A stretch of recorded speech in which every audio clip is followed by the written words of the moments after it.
자, 저희 앞에 슬라이드 잘 보이시죠? 저희 오늘 준비된 내용 나가보도록 하겠습니다. 오늘은 6주차고 오늘 나갈 내용이 따로 있어요. 있는데 저희가 지난 5주차 강의 자료에서 뒷부분을 못 봤습니다. 엑서사이즈도 그래서 문제 소개만 해드리고 넘어갔던 걸로 기억을 하는데 그 부분부터 나가고 다 나가면 6주차 강의 자료로 넘어가도록 하겠습니다. 오늘 5주차 남은 부분과 6주차 전부를 나가게 될 거고요. 챌린지 어떻게 잘 계획 수립하고 계신가요? 이미 신청한 분들도 몇 분 계신데 제가 스프레드시트를 계속해서 업데이트하고 있습니다. 아마 10개가 살짝 넘을 거예요.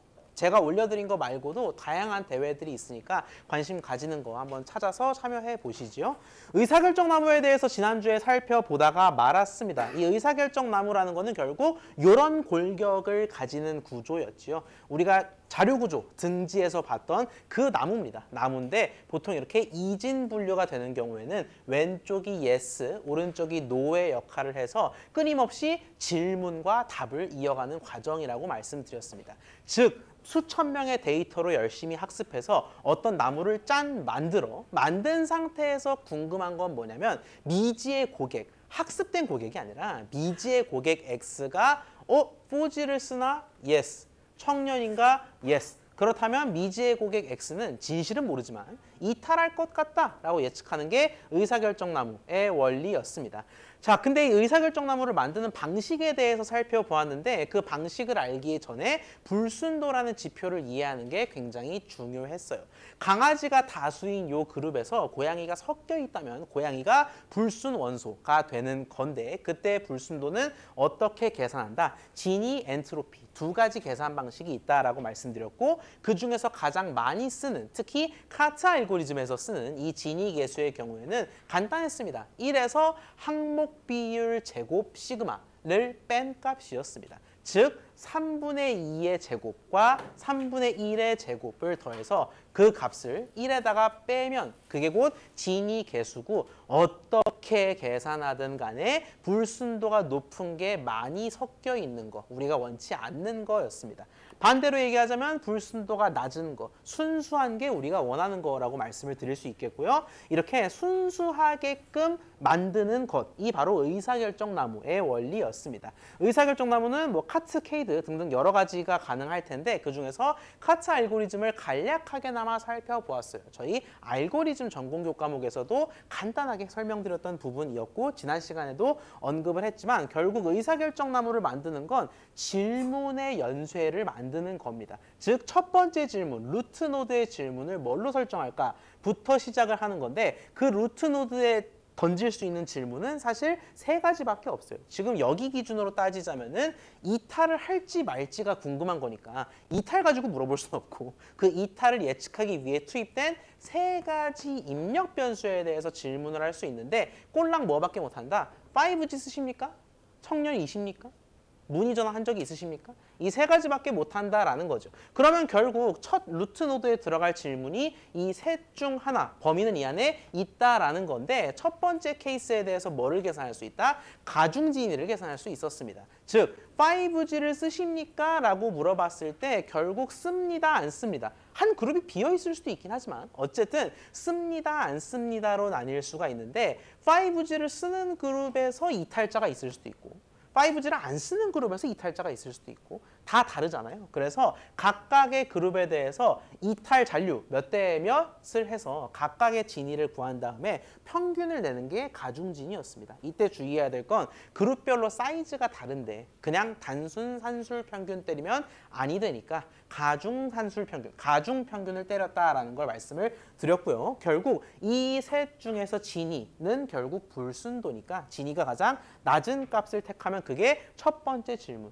그렇게 yes, no로 나뉘면 데이터셋이 반갈래로 나뉠 테니까 반토막이 될 테니까 여기서도 또 좋은 질문을 재귀적으로 찾을 수가 있겠고 여기서도 또 좋은 질문을 재귀적으로 찾을 수가 있겠고 그래서 재귀적이자 그리디적인 게 바로 이 카트 알고리즘, 의사결정나무 알고리즘의 원리였습니다. 직접 만들어 봤고요. 결국 궁금한 건 미지의 고객 XYZ 점점점이 실제로 이탈할지인데 그건 우리가 직접 나무 결과물을 비주얼라이징하게 따라가는 것도 가능하겠지만 여기서 제시하는 파이썬 코드에서의 predict를 이용해서도 미지의 고객의 이탈 여부를 찍어 맞힐 수 있었습니다. 지난 시간 내용 그리고 파이썬 코드를 복습하는 겸 해서 풀이 시간은 따로 드리지 않고 지금 같이 한번 엑서사이즈 3를 풀어보는 걸로 오늘의 수업을 시작하도록 할게요. 지난 시간에 문제는 소개를 해드렸죠. 마켓.csv에 뭐가 있냐면 그 사이에 지금 설명드리는 사이에 받았다 삭제하신 분들은 다시 받아주시면 좋을 것 같아요. 이렇게 생긴 데이터셋이었습니다. 여러분 블랙보드에 week5 데이터 .zip에 들어가 있는 파일의 일부입니다. 이렇게 생긴 게 홍당무 마켓 데이터셋이었습니다. 4개의 열이 존재하고요. price, join, credit, fraud or not이 있는데 네 번째가 가장 궁금한 즉 y, 출력 변수인 것 같아요. fraud or not의 경우에는 정상 거래인 경우에는 노말이라고 비정상 사기 거래 의심자의 경우에는 fraud라고 출력되는 걸 확인할 수 있겠습니다. 결측치 하나 없고요. 거래 건수는 총 40건이군요. 자, 40건에 대해서 역시 결측치 없이 price, join, credit이 모두 박혀 있습니다. price는 판매가가 시세의 몇 %인가? 시세의 100%로 파는 중고 제품은 없죠. 예, 몇 %일 텐데 그 퍼센티지가 나타나 있고 join, 가입하고 며칠 지나서 쓴 거냐? 그리고 credit, 실명 인증을 한 고객이냐? yes, no겠죠. 이렇게 두 가지로 갈리는 걸 확인할 수가 있겠습니다. 자, 주목할 거는 뭐 몇 가지 안 되는데 이 정도 주목할 필요가 있어 보여요. 지금 크레딧을 보면은 no yes, no yes라고 되어 있는데 우리 의사결정나무 실제로 만들어 봤지만 말썽을 부리는 건 뭐예요? 이런 price나 join 같이 숫자로 된 변수들, 숫자로 된 입력 변수들은 보통 말썽을 사이클런에서 안 일으킵니다. 근데 이 친구들은 숫자가 아니죠. 그래서 좀 이따 실제로 투입을 해보면은 당연히 숫자가 아니니까 입력 변수로 취급할 수 없다라는 에러가 나옵니다. 하지만 우리는 포기하지 않죠. 얘가 숫자가 아니라면 숫자로 맹글어버리면 되지. 더미 변수화를 할 수가 있다. 정도만 머릿속에 간직한 채로 코드를 찬찬히 함께 작성해 보도록 하겠습니다.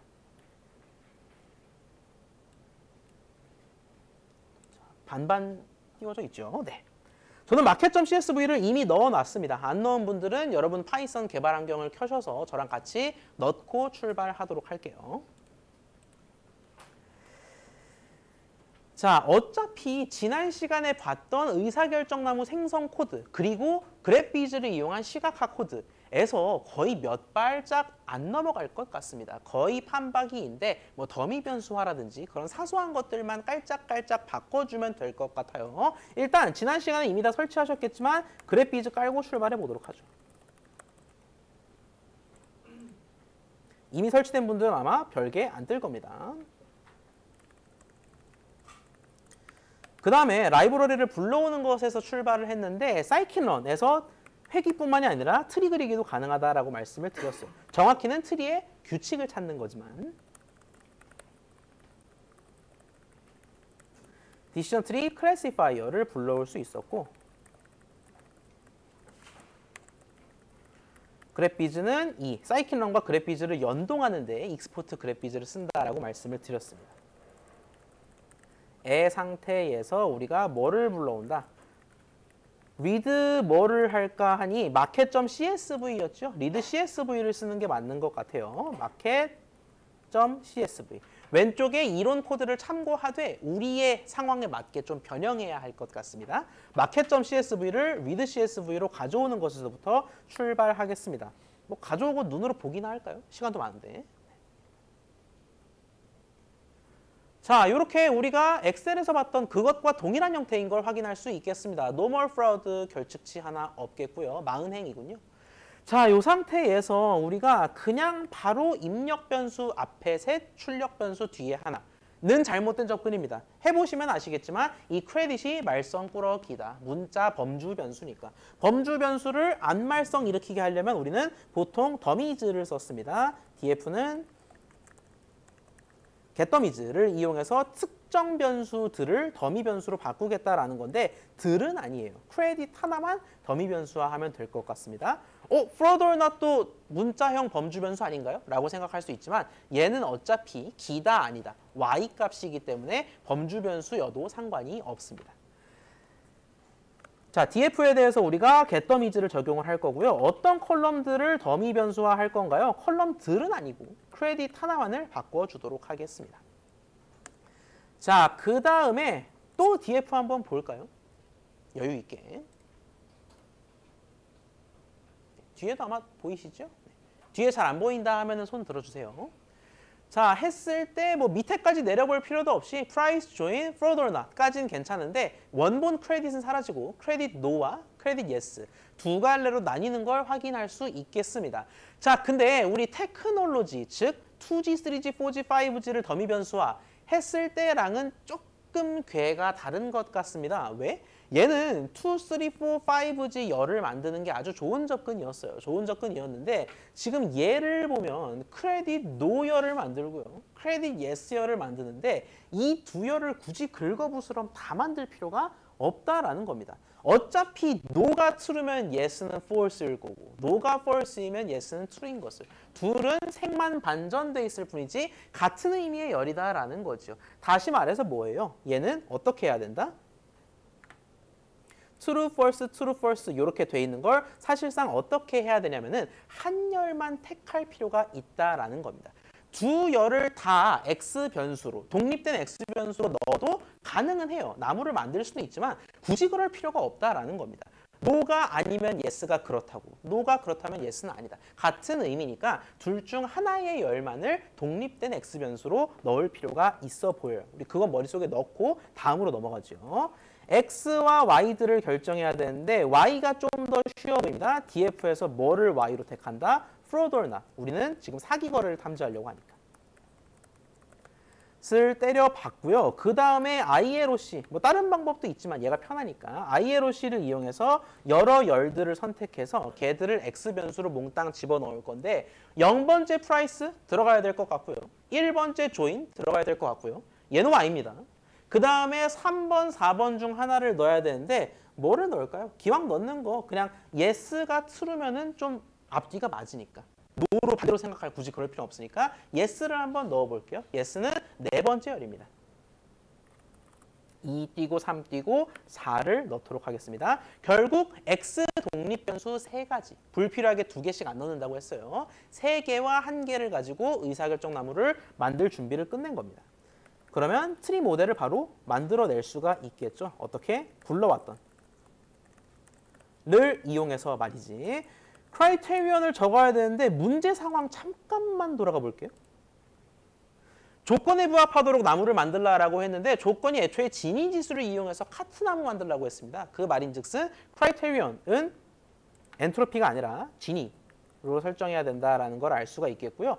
입노드의 최소 샘플 수, 얘는 질문 개수는 제한하지 않았는데 입노드의 최소 샘플 수가 2가 되도록 제한을 했네. 그게 뭐였더라? 민 샘플즈 리프였습니다.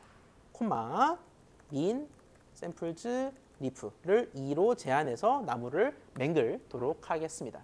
그러면 그 나무를 맹근 거는 오직 규칙만 선언했을 뿐, 즉 컨베이어 벨트만 깔았을 뿐 재료를 안 올린 거니까. 재료를 올리려면 핏을 해야 된다라고 누차 말씀을 드렸습니다. 모델에 핏을 하는데 뭐랑 뭐를 넣는다? x, y를 미리 빼놨잖아요. 이때를 위해서 재료를 빼놓은 거지. dfx, dfy를 넣도록 하겠습니다.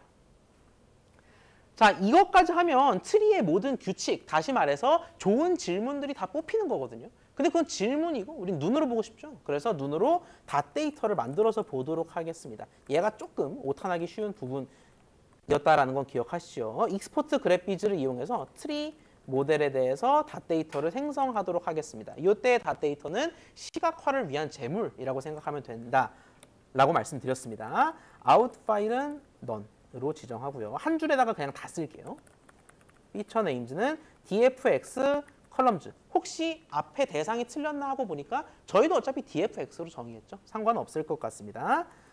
class names equal tree 모델에 클래시즈가 애초에 정의되어 있다라는 거고 필드부터는 디자인의 영역입니다. true, true, special, true까지 넣고 괄호를 마치도록 하겠습니다.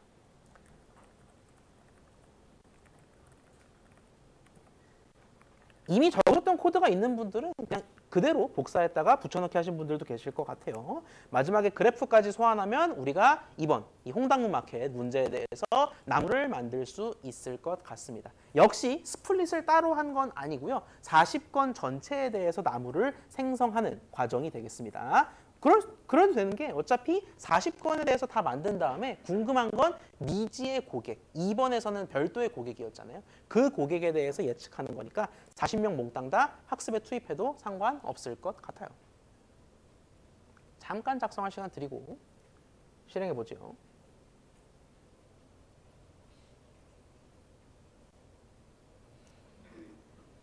못 따라오셨더라도 이 코드랑 똑같습니다. 제가 언급드렸던 겟더미즈의 일부 뭐 이런 것들만 수정하면 되는 거니까요. 큰 틀은 이론 슬라이드와 동일하다라고 보시면 되겠습니다. 실행을 했을 때 그래피즈가 잘 설치되어 있다라는 전제하에 정상적인 트리가 나오는 걸 확인할 수 있겠습니다. 좀 줄여드릴까요?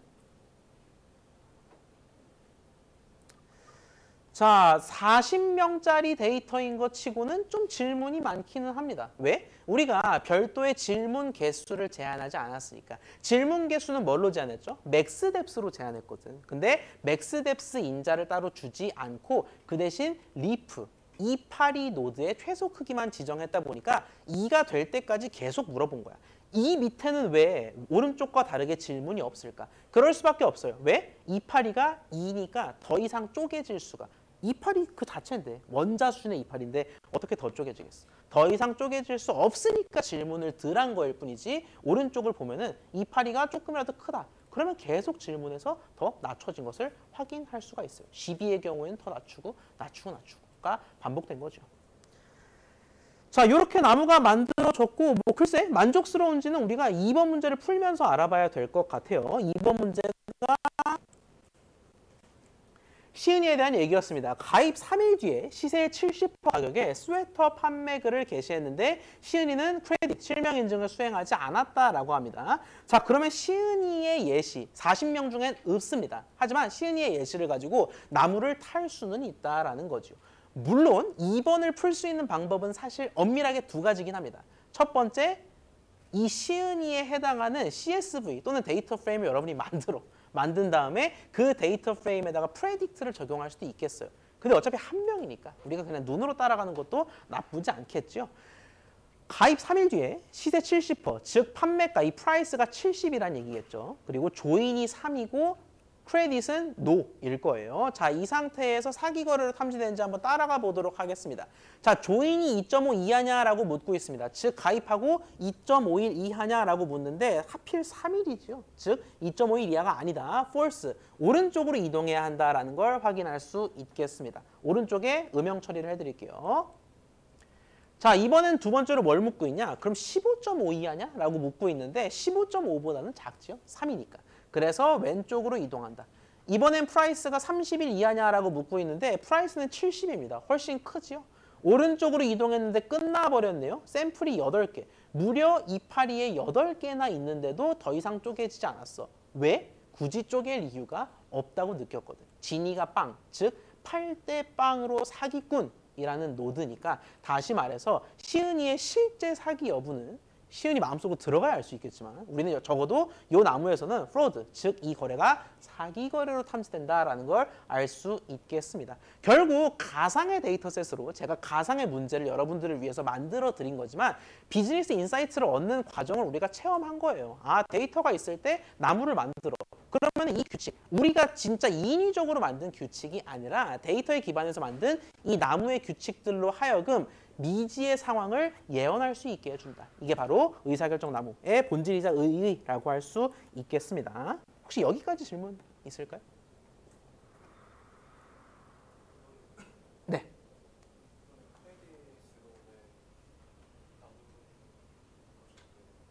아, 좋은 질문을 주셨어요. 지금 따라가다 보면은 뭐 했냐면 가입일수, 또 가입일수, 가격, 끝나버렸죠. 적어도 요 시은이의 사례를 탐지하는 데 있어서 예언하는 데 있어서는 우리가 사실 한 변수를 안 썼습니다. 근데 오히려 우리가 이렇게 한 변수를 안 쓴 거, 실제로 안 쓸 수 있고요. 이 안 쓴 게 나무의 특성을 적나라하게 드러낸다라고 생각해 주시면 되겠습니다. 이 나무에는 어떤 특성이 있냐면 좋은 변수를 따로따로 알아서 골라주는 특성을 가지고 있어요. 우리가 데이터셋이 있을 때 예를 들어 내가 운이 좋아서 변수를 막 107개 정도 얻었다라고 생각을 해볼게요. 그러면 내가 고민을 하게 돼.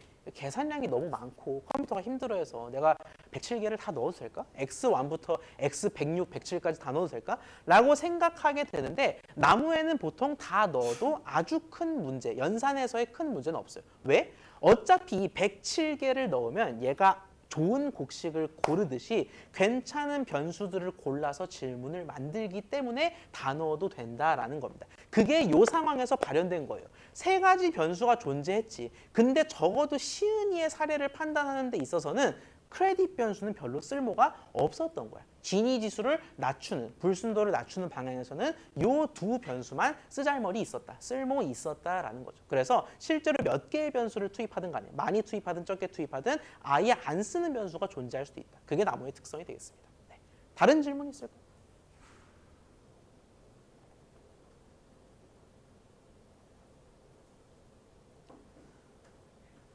자, 없다면 지난 시간에 못 다뤘던 내용 지금부터 시작을 할 텐데 사실 이 나무가 리그레서의 역할도 합니다. 다시 말해서 우리가 이탈할지 안 할지, 얘가 충성할지 안 할지를 분류하는 것도 잘하지만 어떤 값을 직접 예측하는 것도 굉장히 잘한다라는 거예요. 뭐 얼마다, 뭐 37,000이다, 24,000이다 이렇게 예측하는 것도 잘한다라는 건데 사실 우리 지금까지의 원리만 놓고 봤을 때 이렇게 의사결정 나무를 쭉쭉쭉 만들어왔던 이 원리만 놓고 봤을 때는 좀 이해가 안 갑니다. 우리가 yes, no, yes, no로 나눠가지고 결국 다수결로 몇 대 몇 최종적으로 아 이거다 라고 분류하는 게 의사결정 나무의 일반적 원리였는데 어떻게 회귀를 한다는 거야에 대한 짤막한 사례를 소개해드리고 바로 다음으로 넘어가도록 할게요. 자, 데이터셋이 이런 식으로 살짝 바뀌었다라고 생각을 해볼게요. 아예 제가 문제를 바꿔버렸어요. 어떻게 바꿨냐? 이탈 여부를 묻는 게 아니라 얘가 한 달에 평균적으로 얼마만큼 내줄지를 묻는 그런 상황으로 한번 바꿔보았습니다. 즉 1번 고객은 5G 써요. 청년 아니에요. 문의 전화 건 적 없어요. 이 사람이 한 달에 37,000원 정도 평균적으로 낸다라는 겁니다. 2번 고객은 5G 써요. 청년 맞아요. 문의 전화 건 적 없어요. 이 사람은 43,000원 정도 낸다. 이렇게 아예 분류 문제가 아니라 값을 예측하는, 다시 말해 회귀 문제로 바꿔보았습니다. 자, 근데 이 상황에서도 똑같아요. 카트 알고리즘을 기준으로 말씀드리겠습니다. 카트 알고리즘을 바탕으로 회귀를 수행하는 원리는 똑같습니다. 어쨌든 나무는 나무야. 다시 말해서 우리가 물어볼 수 있는 질문은 세 가지밖에 없어요. 여전히. 첫 번째, 5G를 쓰십니까? 두 번째, 청년이십니까? 세 번째, 문의 전화 건 적이 있습니까? 이 세 가지를 질문할 수밖에 없다라는 거죠. 자, 좋아요. 좋은데 첫 번째 질문을 하는 상황을 가정해 볼까? 첫 번째 질문, 케이스 1을 택했다고 하겠습니다. 어차피 세 개를 다 해봐야 되겠지만 그러면 결국 뭘로 나뉘냐면은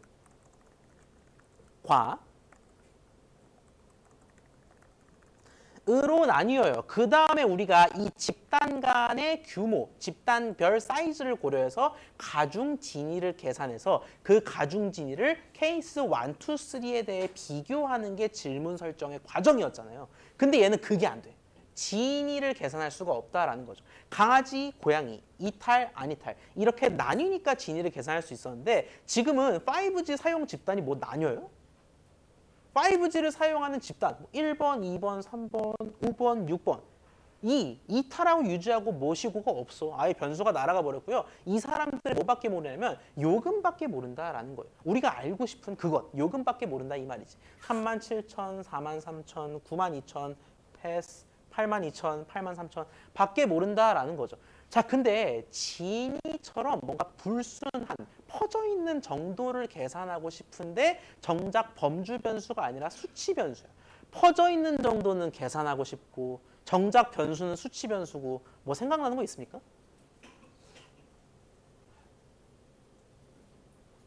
없다면 좀 슬플 것 같아요. 방금 나왔는데 분산입니다. 분산 또는 루트 씌어서 표준 편차. 분산과 표준 편차를 생각할 수 있다라는 거예요. 진위가 범주 변수에서의 불순도였다면 이런 회귀 수치 변수에서의 불순도, 격인 분산과 표준 편차를 생각할 수 있다라는 거죠. 즉, 뭐 계산이 된다? 하나가 계산이 되고요. 가 계산이 된다. 결국 두 개의 표준 편차가 계산이 된다라는 거고 그러면은 이제는 뭐가 돼? 이름은 따로 우리가 이런 식으로 부를 일은 없지만 값, 케이스 1에 대한 가중 표준 편차 값을 계산할 수가 있을 겁니다. 5G 사용 집단의 크기와 5G 미사용 집단의 크기를 고려해서 배분을 해서 가중 표준 편차를 구할 수가 있다라는 거죠. 이거를 케이스 2에 대해서는 못하겠어요? 케이스 3에 대해서는 못하겠습니까? 그래서 우리가 케이스 1, 2, 3에 대해 가중 진위 대신 가중 표준 편차를 계산함으로써 그렇게 우리가 첫 번째 질문을 결정할 수 있다면 두 번째, 세 번째 질문은 당연히 우리 카트에서 그랬던 것처럼 분류 카트에서 그랬던 것처럼 똑같이 질문을 계속 재기적으로 뻗어 나갈 수 있다라는 거죠. 그런 식으로 우리가 계산을 할 수 있고 그러면은 결론적으로 뭐 이파리가 어떻게 나오겠죠. 뭐 질문 yes, no, yes, no에서 예를 들어 마지막 리프, 제가 리프의 사이즈에 제한을 걸어서 마지막 리프에 뭐가 남았냐면 37,000원인 놈과 92,000원인 놈이 남았다라고 쳐볼게요. 그러면 미지의 고객이 이 리프에 도달해. 37,000과 92,000이 존재하는 이 리프에 도달해. 그럼 미지의 고객이 얼마 낸다고 예측하면 될까요? 37,000과 92,000에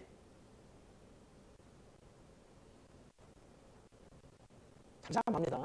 37,000, 92,000밖에 없는 리프에 도달했어요. 그러면 이 고객이 얼마 낸다고 예측하면 될까요? 37,000과 92,000에 평균, 에버리지만큼 낸다고 예측하면 되지 않을까요? 결국 그 리프에 존재하는 모든 원소들의 Y 평균으로 Y를 찍으면 되지 않겠냐. 그게 리그레션 트리의 의미가 되겠습니다. 자, 결국 질문을 어떻게 생성하는가, 마지막에 어떻게 해석하는가 두 개의 문제인 건데 질문을 어떻게 생성해요? 왜 안 돼요? 가중진위 대신 가중표편을 쓰면 된다라는 거예요. 그럼 마지막에 미지의 고객에 대해서 어떻게 Y를 예측해요? 거기 존재하는 모든 학습 원소의 평균을 내면 된다가 되겠습니다. 이 슬라이드에 대해서 질문 있을까요?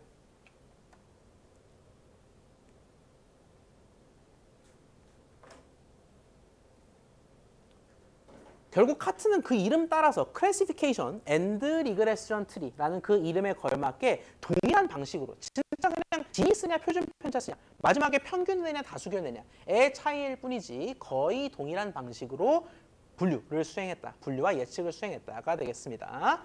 자, 근데 결국 이 디시전 트리의 본질은 분류에 있긴 해요. 예측도 아주 잘하지만 본질은 분류인데 이 분류가 잘 됐는지 평가하는 것도 굉장히 중요합니다. 뭐처럼? 마치 회귀에 있어서 우리가 MAP, RMSE 등등을 봤던 것처럼. 그래서 회귀를 평가하듯 분류도 평가해야 할 텐데 그 여러 가지 방법에 대해서 살펴보도록 할게요. 아주 중요한 내용이 되겠습니다. 자, 애큐러시에 대해서 먼저 언급을 드릴 건데 제가 4,000명에 대해서 학습을 했어요. 멋진 트리를 만들었다라고 치겠습니다. 이 텔레콤 데이터에 대해서. 그리고 내가 사실 몇 개 빼놨다라고 가정을 해볼게요. 여러분께 드리진 않았지만 400명의 데이터를 미리 빼놔서 평가에만 썼다라고 가정해 보겠습니다. 그러면은 평가를 할 때 가능한 케이스는 사실 4가지밖에 없습니다. 400명을 하나하나 대입해 봤는데 야, 얘는 내가 알아. 실제로 우리 통신사를 도망간 걸 알거든. 근데 실제로 도망갔다고 예측을 했네. 그럼 맞은 겁니다. 그게 270명. 야, 얘는 실제로 보니까 번호 이동하고서 도망갔어. 근데 예측은 틀렸네. 그게 20명이라는 거고요. 야, 얘는 우리 통신사에 충성했어. 근데 내가 잘못 찍었네, 나무에서. 그게 30명. 마찬가지로 맞힌 게 80명. 요거를 우리가 뭐라고 얘기하냐? 한국어로는 혼동행렬, 영어로는 confusion matrix라고 얘기합니다. 지금 위에 보시는 게 아주 여러분이 많이 보게 되실 confusion matrix, 혼동행렬입니다. 자, 이 혼동행렬을 보면 뭐를 알 수 있냐? 모든 지표들을 다 계산할 수가 있어요. 첫 번째로 애큐러시에 대해서 얘기를 해볼 건데 얘는 말 그대로 한글로 그대로 번역한 정확도가 되겠습니다. 맞히다라는 거는 엄밀히 말해서 두 갈래예요. 어떻게 맞히는 거랑 어떻게 맞히는 거? 이탈자를 이탈자로 맞히는 거랑 유지자를 유지자로 맞히는 거. 이탈자를 맞힌 건 270건이고요. 유지자를 맞힌 건 80건입니다. 합이 350건. 근데 전체는 400건이었네. 다시 말해 애큐러시는 뭐다? 400분의 350, 8분의 7, 87.5%가 애큐러시가 되겠고 당연하게도 애큐러시의 반대말 에러 레이트, 오류율은 1에서 그걸 뺀 값이 되겠습니다. 1 빼기 87.5%는 12.5% 이렇게 얘기할 수 있겠죠. 팝 퀴즈에 대한 답은 이미 드린 것 같습니다. 자, 근데 얘는 사실 너무 지나치리만큼 직관적인 지표예요. 왜? 이탈 좋은 거고요. 유지 좋은 거예요. 예측 결과랑 실제 결과가 부합하면 그것만큼 좋은 게 어디 있겠어. 그지? 근데 그 두 가지 정답이 동등한 가치를 가지지는 않습니다. 바꿔 말할까요?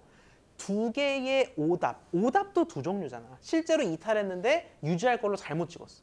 실제로 유지했는데 이탈할 걸로 잘못 찍었어. 이 두 오답이 갖는 가치는 사실 기업 입장에서 천양지차입니다. 뭐가 더 치명적일까요? 어떤 기업이냐, 어디에 집중하냐에 따라 조금 다르겠지만 결국 두 가지라고 말씀을 드렸잖아요. 20건은 뭐예요?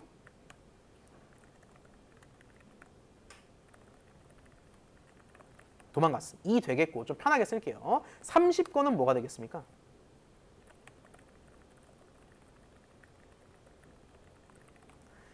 자, 20과 30이 회사에 주는 리스크, 치명타가 다르다라는 겁니다. 위의 친구는 어떤 식으로 치명타를 줄까요? 우리 회사에 남을 것 같았는데 도망갔어. 우리 회사에 남을 것 같았다라는 거는 내가 사실 별도의 캠페인을 이 사람한테 안 했다라는 거예요. 여러분 혹시 해지방어라는 말 들어보셨습니까? 뭐 유선 TV나 뭐 기타 등등 통신 계약 같은 게 묶여 있잖아요. 제 폰도 2년 계약에 묶여 있는데 그런 식으로 몇 년짜리 계약에 묶여 있을 때 뭔가 이 사람이 다른 통신사로 가거나 다른 회사로 갈 것 같아 라고 하면은 이제 고객센터 측에서 전화를 걸어가지고 유지하시면 뭐 자전거를 드리고 신문을 드리고 뭐 그런 것들, 그런 걸 해지방어라고 하는데 그런 걸 보통 뭉뚱그려서 캠페인이라고 하잖아요. 근데 우리 회사에 충성할 것 같았다 라고 하는 사람한테는 사실 기업이 캠페인을 안 했을 겁니다. 제가 천년만년 SK를 쓸 것 같으면 SK에서 나한테 전화를 안 하겠죠.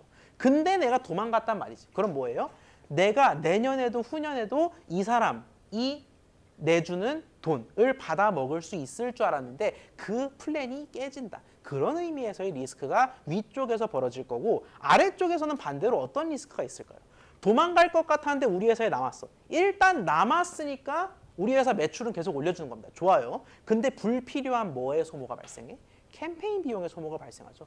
저는 천년만년 SK를 쓸 거예요. 쓸 건데 SK가 자꾸 전화 걸어. 고객님 제발 나가지 말아주시고요. 그럼 난 전화를 받겠지. 그리고 그 과정에서 전화 비용이 들겠죠. 그래서 이 아래의 경우에는 정반대로 캠페인 비용이 소모된다. 회사가 어떤 거를 치명적으로 보냐에 따라서 다르다. 바꾸어 말하자면 뭐예요? 20이 추구하는 가치를 더 중시하는 회사가 있고 30이 추구하는 가치를 더 중시하는 회사가 있다. 그러면 분석가가 회사가 어디에 집중하냐에 따라 사실 애큐러시는 별로 의미 없는 지표일 수도 있다라는 거예요. 나는 기승전 30이야. 근데 애큐러시만 보자면은 얘가 30, 20인지 49, 1인지 1, 49인지 알 길이 없다라는 거예요. 둘의 비율, 포션을 알 수 없기 때문에 둘의 포션을 고려한 다른 지표, 즉 애큐러시를 넘어선 지표가 필요하다라는 겁니다. 지금부터는 축을 고려해서, 즉 이탈이냐 유지냐, 실제냐 예측이냐를 고려해서 지표를 한번 생각해 보도록 하겠습니다. 리콜과 프리시전을 대비해서 볼 수가 있겠는데요. 리콜의 경우에는요.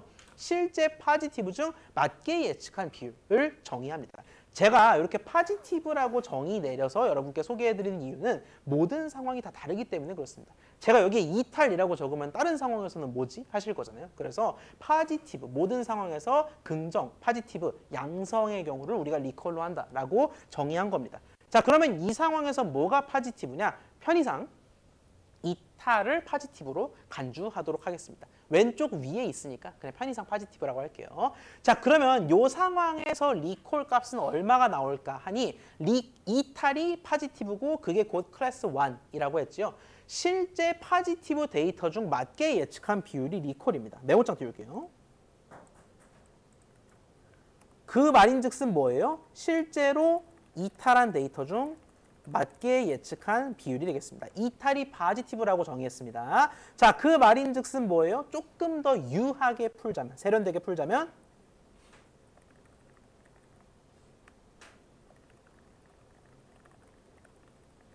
뭐 거기서 거긴데 실제로 이탈한 사람 중 이탈이라고 예측한 비율이 되겠죠. 자, 실제로 이탈한 사람은 모두 몇 명이에요? 혼동행렬만 보면?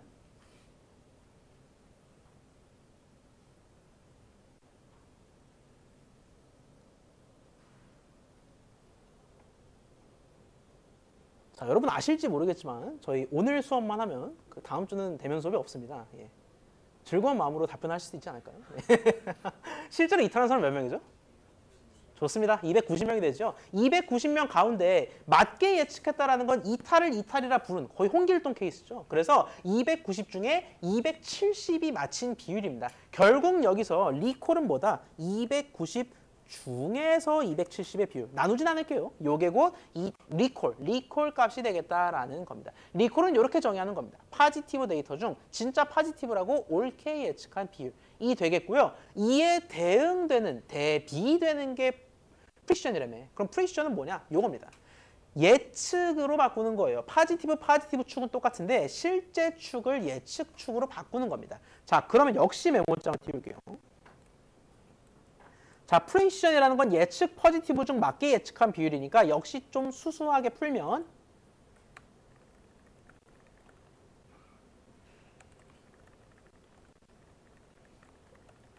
이 되겠습니다. 이탈할 것이라고 예측한 사람은 모두 몇 명이죠? 300명입니다. 그 중에서 맞힌 건 실제로 이탈한 건수니까 201은이 될 것 같습니다. 즉 얘는 90%, 0.9가 프리시전이 되겠죠. 둘의 값이 지금 상황에서도 다르고 실제 여러분들이 분석할 때도 거의 99.9% 다를 겁니다. 애초에 산식이 다르니까. 그래서 리콜 프리시전 값은 실제로도 다를 가능성이 매우 높고 가지고 있는 가치도 다르다. 얘는 실제에 대해서 맞게 예측한 비율, 얘는 예측에 대해서 맞게 예측한 비율을 각각 리콜과 프리시전이라고 얘기를 하겠습니다. 상단과 같은 분류 상황에서 리콜과 프리시전의 값은 이미 구한 것 같습니다. 자, 근데 이것만으로는 좀 부족할 것 같아요. 아마 그 생각 많이 드셨을 겁니다. 제가 자꾸 뭐 가치가 다르다라고 얘기를 했는데 그러면 실제 예측만 대비하는 게 아니라 파지티브, 네거티브도 달리 가져가야 되는 거 아니냐? 그런 여러분들을 위해서 민감도와 특이도가 있습니다. 민감도는 sensitivity라고 많이 표현하고 특이도는 specificity라고 표현을 하는데 자, 오탄가 싶은 분들이 있을 수도 있어요.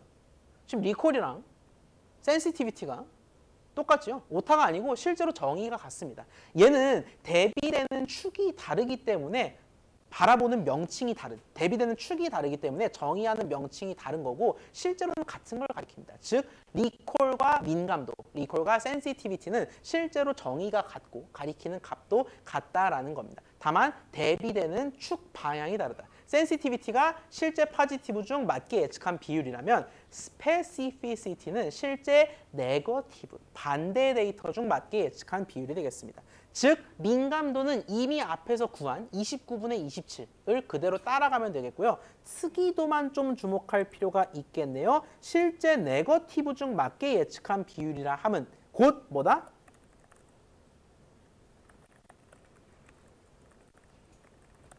이 되겠습니다. 이탈에 반대는 충성이죠. 곧 유지가 되겠습니다. 실제로 충성한 고객은 다 더하니까 몇 명이죠? 110명이 되는 것 같습니다. 110명 중에서 진짜로 충성한 사람은 80명인 것 같습니다. 축에 조심하셔야 됩니다. 실제로 유지하는 사람 중에 맞는 건 얘가 맞는 거죠. 그래서 110분의 80이 되겠습니다. 우리 귀찮으니 안 나눠봤지만 29분의 27, 30분의 27, 110분의 80 다 계산해보면 값이 전부 싹 다 다릅니다. 그 말은 뭐냐? 내가 어디에 집중하냐, 어느 가치에 좀 더 포커스를 두냐에 따라서 민감도, 특이도, 리콜, 프리시전 중 뭘 선택하느냐가 갈린다라는 겁니다. 보통은 우리가 이 정도의 지표들은 다 보고를 해요. 우리가 기본적으로 회계 모형에 있어서 아주 근간이 되는 뭐 MAP, RMS 이런 걸 전부 보고하듯이 분류해서 이런 것들은 다 보고하지만 우리가 어디에 포커스를 두냐에 따라서 조금 해석이 달라질 수도 있다라는 거예요. 예를 들어 리콜이 너무 낮아. 아, 내가 열심히 나무를 만들고 뭐 이것저것 해봤는데 리콜이 너무 낮네. 그렇다 하더라도 내가 리콜보다 다른 쪽에 더 집중한다면 그 모델이 너무 평가절하 당할 필요는 없다라는 거예요. 결국 어디에 집중하냐가 관건이다라는 말씀을 드리고 요거는 한번 여러분 잠깐 풀어볼 시간을 드릴까요? 엑서사이즈 4가 되겠는데 기업에서 데이터 분석가로 일하고 있는 주은이가 파이썬으로 이런 결론을 도출했다라고 합니다. 컨퓨전 매트릭스가 나왔는데 지금 가려져 있는 거예요. 그리고 리콜, 애큐러시, 프리시전이 나와 있고 주은이네 고양이가 이 가려진 이유가 나오는데 책상 위에 콜라를 쏟았습니다.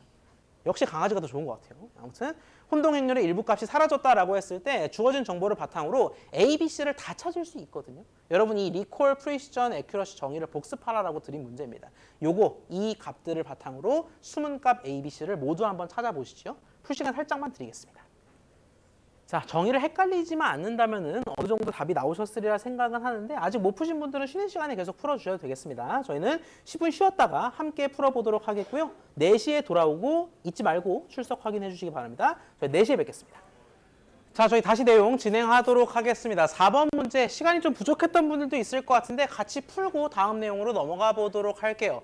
리콜, 애큐러시, 프리시전은 결국 혼동 행렬에서 모두 얻을 수 있는 값들입니다. 이 값들은 소실되지 않았어요. 그런데 행렬 자체가 거의 소실되다시피 했다라는 겁니다.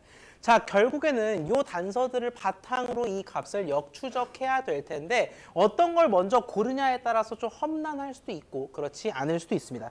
대표적으로 우리가 애큐러시, 정확도를 고르게 된다면 얘가 가장 편한 지표인 건 사실이지만 이 문제를 풀기 위해서는 좀 험난할 것 같습니다. 왜? 애큐러시라는 건 이 1800과 A, B, C에 대한 식으로 표현하자면 전체분의 맞힌 건수거든요. 다시 말해 애큐러시는 뭐 이렇게 아날로그하게 표현을 해볼까요? 분수를 어떻게 표현할 수 있다? 맞힌 건수 1800, 파지티브가 정답이고 네거티브가 정답일 수도 있으니까 얘의 뭐를 나눈 값? 모든 건수를 나눈 값이다라는 건데 모든 건수라고 해봤자 1800 A, B, C를 다 더한 거죠. 그럼 미지수만 3개인데 뭘 어떻게 하겠어요? 그래서 이것보다는 사실 뭘 쓰라고 의도한 문제다? 리콜이나 프리시전을 쓰라고 의도한 문제가 되겠습니다. 특히 이 리콜의 경우에는 우리가 정의를 되살려보자면 뭐가 됐다? 이었거든요. 자, 근데 실제 포지티브는 몇 건이에요? 혼동 행렬 그 자체로 표현하자면 실제로 파지티브인 경우는 맞히고 틀리고에 상관없이 몇 건이죠? A일 것 같군요. 자, 그 중에서 맞힌 건수는 파지티브를 파지티브라고 한 건수니까 1800이 될 겁니다. 자, 근데 얘가 0.9라는 거는 우리가 아주 정석적으로 분모를 없애고 이항하고 땡겨 어쩌고 해서 구할 수도 있지만 사실 A가 얼마여야 될 것 같아? 200이면 딱 맞을 것 같아요. 1800, 200, 2000이고요. 2000분의 1800은 0.9죠. 그래서 우리가 A가 200인 걸 단숨에 알 수가 있다. 직접 계산해도 당연히 나옵니다. A가 200인 걸 알 수가 있다. A는 200이 되겠고요. 자, 그러면은 그 다음에 뭘 쓸까? 여전히 애큐러시는 좀 미지수가 많아 보입니다. 모든 걸 써야 되기 때문에. 프리시전의 경우에는 우리가 정의를 또 다시 한번 되새겨보자면 예측 파지티브 중 적중한 비율이 되겠습니다. 자, 그럼 역시 또 분수로 표현하자면 이렇게 나타낼 수 있겠군요. 분모 분자 그리고 예측 파지티브 전체는 뭐가 되냐? 파지티브 예측 세로 열을 더한 거니까 1800 더하기 B가 될 겁니다. 아직 B는 뭔지 모르고요. 그 상태에서 적중한 비율이니까 파지티브라고 말한데 실제로 파지티브인 거죠. 즉 1800이 될 겁니다. 얘가 뭐냐면 0.75 즉 4분의 3이라는 거예요. 얘도 역시 눈으로 봤을 때 B를 얻을 수도 있을 것만 같습니다. B는 600인가요? 600의 3배가 1800이니까 4분의 3 딱 맞는 거 같잖아. 그래서 B가 600 또는 분모 통일하고 이항해도 답이 나옵니다. B가 600이 되겠습니다. 자, 그럼 그걸 바탕으로 역시 애큐러시를 구할 수가 있을 텐데 는 전체분의 정답 B인데 이제는 미지수가 하나밖에 없어요. A, B, C를 차곡차곡 구하는 문제였네. A, B 둘 다 알고 C만 모르니까 분모 분자를 나타낼 수 있을 것 같습니다. 전체분에 정확히 맞춘 비율인데 전체는 뭐다? 1800 더하기 A 더하기 B 더하기 C인데 A 더하기 B가 이미 800이에요. 즉 2600 더하기 C가 전체 분모가 되겠고요. 이미 이 스케일을 보고도 C가 좀 예측이 되는 분들이 있을 수도 있는데 분자는 맞힌 비율이니까 1800 더하기 C가 되겠습니다. 분모 분자에 모두 미지수가 있고 0.8인 걸 알 수 있는데 해보신 분들은 알 거예요. C는 1400인가요? 실제로 대입해봐도 결과가 나온다. 2600 더하기 1400은 4000, 1800 더하기 1400은 3200. 딱 0.8이 나오는 걸 알 수 있겠습니다. 이 문제의 답은 200, 600, 1,400이 되겠습니다. 자, 이 문제 풀면서 리콜 프리시전 어크러시에 대해서 어느 정도 복습이 되셨으리라 좀 생각이 되고요. 이제는 6주차 강의 자료를 열어보시면 되겠습니다. 저도 열게요.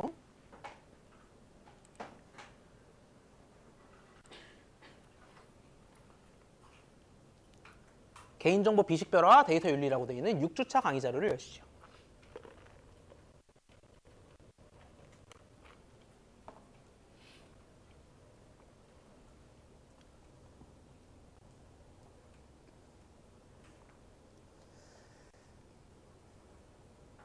자, 우리가 숨가쁘게 2주, 거의 2.5주라고 해도 될 것 같아요. 2.5주 동안 데이터 분석 기법에 대해 살펴보았습니다. 특히 가장 많이 실무에서 쓰이는 회귀와 나무에 대해서 살펴보았죠. 실제로 데이터, 가상의 데이터셋으로 검증도 해보고요. 자, 그런데 수업 극초반에 말씀드렸다시피 사실 데이터 과학이 포괄하는 범주는 그것보다 훨씬 넓습니다. 여러분이 알아야 될 거는 데이터 분석 기법, 실제로 무슨 모델이 있고 모델을 어떻게 돌리냐를 이해하는 것도 중요하지만 데이터 과학 제반에 둘러싸인 다양한 토픽들을 이해하는 것도 굉장히 중요하다. 그래서 우리 수업에서는 그런 여러 토픽들도 살펴볼 건데 그게 바로 6주차 내용이 되겠습니다. 개인정보 비식별화라는 게 있어요. 여러분이 데이터 분석을 하는 분석가, 졸업 이후에 분석가로서 취업을 하게 된다면 사실 뭐 5주, 4주에 배웠던 그런 것들을 많이 쓰겠지만 여러분이 DB를 관리한다든지 데이터베이스 전체를 다루게 되는 그러한 직종에 들어가게 된다면 아마도 이 이슈가 굉장히 밀접하게 다가올 겁니다. 개인정보를 어떻게 안전하게 비식별화할 수 있을지에 대해 살펴보고 나가서 데이터 윤리 관련 문제들을 간단하게만 살펴보기로 하죠. 가명정보와 데이터 비식별화, 아마 둘 다 처음 보는 개념일 수도 있겠는데 이 두 가지를 한번 살펴보도록 하겠습니다. 자, 정보는 여러 가지로 분류할 수가 있습니다. 뭐 정보 과학의 차원에서 정보를 분류할 수도 있고 법의 차원에서 정보를 분류할 수도 있는데 국내법은 정보를 이렇게 세 가지로 개인정보 보호의 차원에서 이 세 가지로 나누어 분류하고 있어요. 개인정보, 가명정보, 익명정보로 분류할 수가 있겠는데 이 중에서 미리 말씀드리겠습니다. 여러분이 좀 주목해야 될 거는 가명정보가 되겠습니다. 하나하나 보도록 할게요. 개인정보는 여러분이 생각하는 바로 그것입니다. 주소, 휴대폰 번호 이런 특정 개인과 직접적으로 밀접하게 연관이 돼 있는 정보를 의미하겠고요. 얘는 마음대로 활용을 해서 되겠습니까? 그럴 리가 없죠. 사전에 구체적으로 명시적으로 동의를 받아서 제한된 범위에서만 활용할 수 있는 그게 바로 법에서 정의하는 개인정보가 되겠습니다. 자, 반면에 단계를 올라가면 올라갈수록 우리가 활용할 수 있는 보호폭이 좀 넓어진다라고 보시면 될 것 같아요. 한보폭 가볼까요? 가명정보의 경우는요. 조금 생소한 표현일 수도 있는데 추가 정보가 주어지지 않는다면, 추가 정보가 내 손에 없다면 개인을 식별할 수, 즉 알아볼 수 없는 정보를 우리가 가명정보라고 일컫겠습니다. 뭐 뒤에서 우리가 계속해서 살펴보겠지만 내가 이 클래스에 있는 모든 사람, 저를 포함해서 여기 지금 이 301호에 있는 모든 사람을 DB화한다라고 했을 때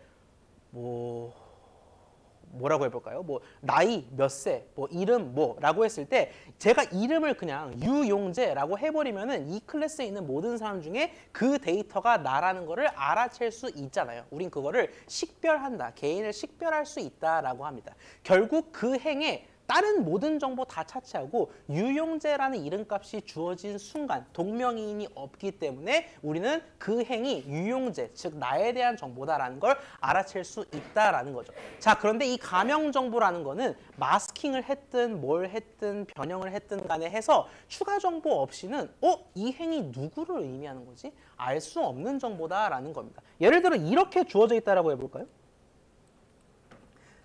데이터에 17행, 우리 오늘 그냥 모두 출석하다 가정하고 한 100몇 명 행이, 100 몇 개 행이 있다라고 했을 때 17행의 데이터가 요렇다라고 해볼게요.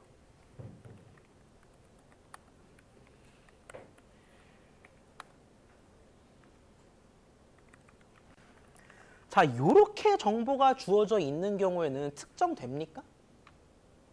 만약에 제가 나이를 열고 이름을 열었다든지 이름을 열고 학과를 열었다든지 한다면 특정이 될 텐데 요걸로는 사실 누구를 딱 특정하기가 좀 어려울 것 같아요. 김씨 많고요. 여기 다 여기에 해당할 거고 학과도 뭐 다 가려져 있으니까 땡땡땡으로. 그렇기 때문에 이런 경우에는 우리가 특정할 수가 없다라는 겁니다. 다만 다른 데이터 셋 기업과 연계한다면은 우리가 알아볼 수 있을지도 모르겠어요. 그런 것들을 우리가 가명 정보라고 얘기하고 제가 말씀드렸죠. 한 보폭 넓혀서 생각하라고. 얘는 제한된 범위가 아니라 연구 통계 작성 등에 있어서는 동의 없이도 우리가 활용할 수 있겠다라는 겁니다. 여기서 한 발 더 나아간다면 익명 정보가 될 텐데 얘는 추가 정보가 내 손에 있다 하더라도 여기서 얘기하는 추가 정보는 키라든지 매핑 테이블이라든지 그런 걸 의미합니다. 요게 한만 주어진다 하더라도 개인을 전혀 알아볼 수가 없는 정보. 이거는 애초에 개인정보보호법이 규정하고 있는 정보가 아닙니다. 그렇기 때문에 마음대로 활용 목적에 상관없이 활용할 수가 있겠습니다. 자, 결국 핵심은 뭐냐면 방금 전에 제가 살짝 언급을 드렸는데 이런 것들을 우리가 가명 정보의 예시라고 할 수 있겠죠. 우리는 원본 데이터, 우리가 가진 원본 데이터엔 정보가 다 있을 거예요. 뭐 주민번호 있고 핸드폰 번호 있고 사람 이름이 있고 나이 있고 학과 있고 다 있을 텐데 그거를 내가 공개한다든지 누군가에게 공유한다든지 할 때는 사실 개개인을 식별할 수 없게끔 관리하고 공유하는 게 핵심이지 않겠습니까? 우린 그거를 비식별화라고 얘기한다라는 겁니다. de-identification 또는 어노니마이제이션이라고 얘기하는 이 데이터 비식별화를 정의하자면 이렇습니다. 데이터 내에 개인 식별이 가능한 정보가 존재하는 경우에는 그 정보를 일부 또는 전체 삭제하거나 일부 또는 전체 대체해서 결론적으로는 개인을 식별하기 어렵게. 방금 전에 결합 얘기 나왔죠. 뭐 추가 정보가 주어지지 않으면. 이거랑 비슷한 맥락으로 다른 데이터와 결합한다고 해서 개인을 식별하기에는 불가능하게끔 그렇게 만드는 거 우리가 비식별화라고 합니다. 정의가 조금 어려운데요. 쉽게 갈게요. 아래에 두 가지 표 제가 색상 다르게 해서 넣어드렸는데 왼쪽에 보세요. 열은 똑같습니다. 팀, 이름, 어디 출생인지 그리고 등번호가 나와 있는데 팀이 바이언 뮤넨이고 이름이 헬이고요. 잉글랜드 출생이고 등번호가 9번이야. 누구예요? 누구죠? 모르시겠나요? 바이언, 해리, 케인이죠. 케인입니다. 자, 그런데 만약에 내가 이런 식으로 작성하게 된다. 얘를 비식별화 과정을 거쳐서 팀, 물음표, 네임, H 어쩌고, 유럽, 너무 많죠? 그리고 넘버는 1부터 15까지라는 거 웬만한 선수 다 아는 건데 이렇게 한다면 내가 해리 케인을 찍어 맞힐 수밖에 없습니다. 결국 명확하게 케인이 케인이다 라고 얘기할 수가 없다라는 거죠. 우리가 이런 거를 아주 초보적인 수준의 비식별화라고 얘기할 수가 있고 자, 흥미로운 거는 얘를 두 가지 갈래로 구분해서 볼 수 있다라는 겁니다. 하나는 식별 자체를 막는 거고 하나는 인퍼런스를 막는 건데 첫 번째 테마가 두 개예요. 비식별화 관련된 테마가 두 개인데 첫 번째 테마에서 식별 방지에 대해서 좀 논하도록 하고요. 두 번째 테마에서 추론 방지에 대해서 논하도록 하겠습니다. 뒤가 조금 더 어렵습니다. 자, 그 전에 비식별화가 있긴 한데 뭐 이런 개념이 있긴 한데 왜 중요하냐라고 반문하는 분들이 있을지도 모르겠어요. 그래서 알려드리자면은 넷플릭스가 97년도 정도에 설립이 됐죠. 창립이 됐는데 넷플릭스가 99년부터 05년도까지 자사 이용자 50만 명의 평점과 시청 이력 데이터를 공개했습니다. 왜 공개했냐면 경연대회 콘테스트를 개최하려고 공개를 했어요. 그래서 영화 추천 알고리즘의 정확도를 높이기 위해서 자, 경연대회를 합니다라고 해서 50만 명의 평점 시청 이력 데이터를 공개한 거죠. 당연하게도 사람 이름 뭐 시청했는지 얘 거주지 어딘지 공개했겠습니까? 안 했죠. 안 했고 나름대로 가릴 대로 가렸어요. 가렸는데 자, 우리 보통 그 UT 오스틴이라고 하죠. 이 학교에서 연구그룹이 개인 식별에 성공했다라고 합니다. 그래서 이런 논문을 발표했어요. 어떤 논문이냐? 이 데이터 자체로는 이것만 가지고는 내가 47만 번째 행이 어디 사는 누구인지 알 길이 없어요. 당연히 알 길이 없지. 공개를 안 했으니까. 근데 내가 다른 데이터, 정확히는 IMDb, 여러분 아시죠? 유명한 평점 사이트. 여기 있는 리뷰 데이터셋이랑 둘이 합치니까 방금 전에 합친다 얘기 나왔었죠? 다른 데이터와 결합한다고 하더라도 즉 다른 데이터와 결합을 했더니 엉뚱하게도 각각 행이 누구인지 어디 사는 누구인지 특정할 수가 있었다라는 겁니다. 근데 그걸 놀랍게도 당당하게 논문으로 공개를 했다라는 거죠. 저는 사실 그래서 이 논문을 처음 보고 약간 뭐가 오버랩이 됐냐면 그 사진 아십니까? 그 종로 한복판에 있는 조선일보 건물 위에 조선일보 건물 중학생한테 다 털렸죠? 뭐 이런 사진이 있어요. 그런 짤 같은 사진이 있는데 약간 그 생각이 났어요. 넷플 데이터 나한테 다 털렸죠? 약간 이런 느낌이 있는데 아무튼 우리가 기본 데이터로는 특정할 수 없다 하더라도 다른 데이터를 갖다 붙이니까 결합을 하니까 특정할 수 있었다. 그래서 비식별화가 중요하다라는 겁니다. 결국 궁극적으로 비식별화에 성공했다라는 건 뭐다? 이러지 말라라는 겁니다. 이렇게 IMDb 데이터가 됐든 뭐가 됐든 다른 거랑 결합하더라도 누가 누군지 어디 사는 누군지 알 길이 없게 하라가 되겠습니다. 그리고 그를 위한 방법에는 식별 방지와 추론 방지가 있다. 네. 네. 케이스 같은 경우에는 넷플릭스가 익명 정보인 줄 알고 콘테스트를 열었는데 여기 IMDb랑 섞으니까 이게 뭔지 데이터를 알 수 있게 되니까 알고 보니 감염 정보였다. 아주 좋은 질문을 주셨어요. 이게 사실 헷갈릴 수밖에 없는 게 강조해서 말씀드리겠습니다. 요 세 가지는 지금 하이라이트에 나타난 대로 국내법에 따른 분류예요. 즉 국내에서 이렇게 분류를 한다라는 거고 여기서 얘기하는 비식별화와 타 데이터의 결합은 학술적인 분류입니다. 그렇기 때문에 애초에 둘이 가리키는 대상이 달라서 뭐가 가명이고 뭐가 익명이다라고 특정할 수가 없어요. 다만 여기서 설명을 드리기 위해서 답변을 드리자면은 얘는 기본적으로 적어도 요 정의에는 부합하지 못하는, 즉 비식별화에 궁극적으로는 실패한 사례인 거죠. 왜? 어찌됐든 IMDb, 즉 다른 데이터셋과 결합했을 때 식별이 되어 버렸으니까. 그래서 비식별화에 실패한 사례라고 볼 수 있을 거고 애초에 공개된 것 자체는 지금 다른 데이터셋이 아니라 뭐 키, 매핑 테이블 이런 거를 줬다고 했을 때 알아볼 수 있을지 없을지는 우리가 판단할 수가 없잖아요. 그래서 그게 정확히 가명 정보에 해당한지는 우리가 알 길은 없겠습니다. 네. 다른 질문 있을까요?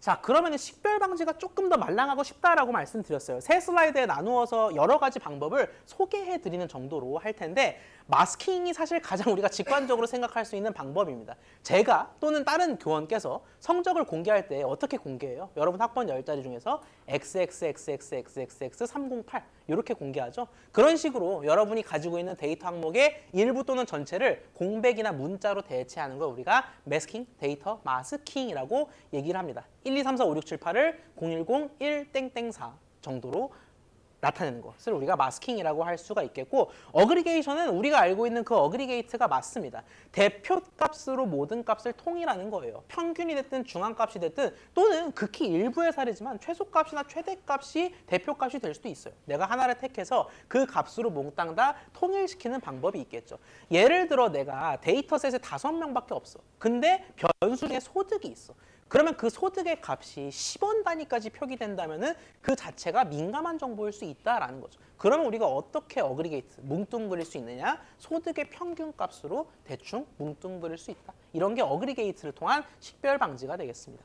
자, 또는 얘랑 비슷하면서 다른 카테고라이제이션을 들 수가 있겠는데 문자형 데이터에 적용될 수 있는 식별 방지 기법이에요. 실제로 쓰이는 기법인데 보다 상위 개념으로 치환하자라는 겁니다. 예를 들어 어떠한 사람들이 역시 우리 전체 클래스의 데이터셋에서 폰 기종이라는 변수가 있다고 생각해 봅시다. 근데 갤럭시 Z 폴드 4, 갤럭시 S23, S24 이렇게 하면 너무 구체적이라 특정될지도 모른다라는 거죠. 그래서 얘를 그냥 갤럭시 이렇게 상위 개념으로 분류하는 걸 우리가 카테고라이제이션이라고 합니다. 자, 반면 조금만 더 들여다보면은 수치형 데이터에 대해서는 라운딩을 우리가 채택할 수도 있을 것 같아요. 자, 이렇게 선거 10명의 후보자가 입후보했다라고 했을 때 그 사람들의 연령을 우리가 식별되지 않도록, 사실 선거는 식별을 해야 되지만 그냥 가상 데이터니까 식별되지 않도록 한다라고 가정해 봅시다. 자, 그럼 우리가 일단 생각할 수 있는 초보적인 방식은 라운딩이에요. 이렇게 한 자릿수까지 나이가 구체적으로 연령이 제시되어 있는 상황에서 이 데이터만으로 누구인지 식별이 될지도 모른다라는 거죠. 정확히 이름 내신 후보는 한 명밖에 없잖아요. 그렇기 때문에 이걸 막기 위해서 라운딩을 해서 10단위로만 표시되도록 50, 40으로 할 수 있다라는 거고 말은 라운딩이지만 올림, 내림, 반올림이 모두 라운딩에 해당합니다. 뭐를 선택하는지는 분석가의 몫이다라는 거예요. 여기서는 반올림을 한 사례가 되겠습니다. 자, 근데 유의해야 될 건 당연한 얘기지만 적절한 자릿수를 선택해야 한다라는 거죠. 연소득을 10의 자리로 라운딩하는 거는 큰 의미가 없어 보입니다. 32484751을 3248474801으로 바꾸는 거. 이런 것들은 사실 앞에 데이터가 너무 적나라하게 다 드러나죠. 그래서 우리가 적절히 자릿수를 선택해야 하는데 이때 쓰이는 뭐 기법이라고 하기에는 조금 민망할 수 있지만 자릿수 자체를 무작위로 정하는 걸 우리가 랜덤 라운딩이라고도 얘기를 합니다. 즉 어떤 거에는 10의 자리, 어떤 거엔 만의 자리로 자릿수를 이렇게 바꿔가면서 라운딩하는 걸 랜덤 라운딩이라고 하는데 좀 주목해 볼 법한 여러분이 좀 생소할 법한 내용은 컨트롤드 라운딩 우리말로는 제어 라운딩이 될 것 같아요. 이 제어 라운딩이라는 거는 문제의식에서 출발을 하는데 이 연령 다 한 번 더 해볼게요. 그냥 더하라고 하면 힘드니까 우리들의 친구를 빌려서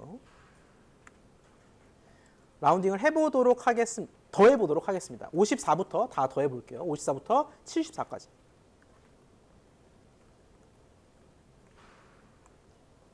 같이 더하는 분들도 계신 것 같은데 13, 60, 74까지 더하면은 얘가 지금 560이거든요. 즉 기호 1번부터 10번까지의 평균 연령은 56세인 겁니다. 56세. 자, 560과 56을 기억한 상태에서 마지막 열, 즉 라운딩, 일반 라운딩을 수행한 열의 값을 더해볼게요.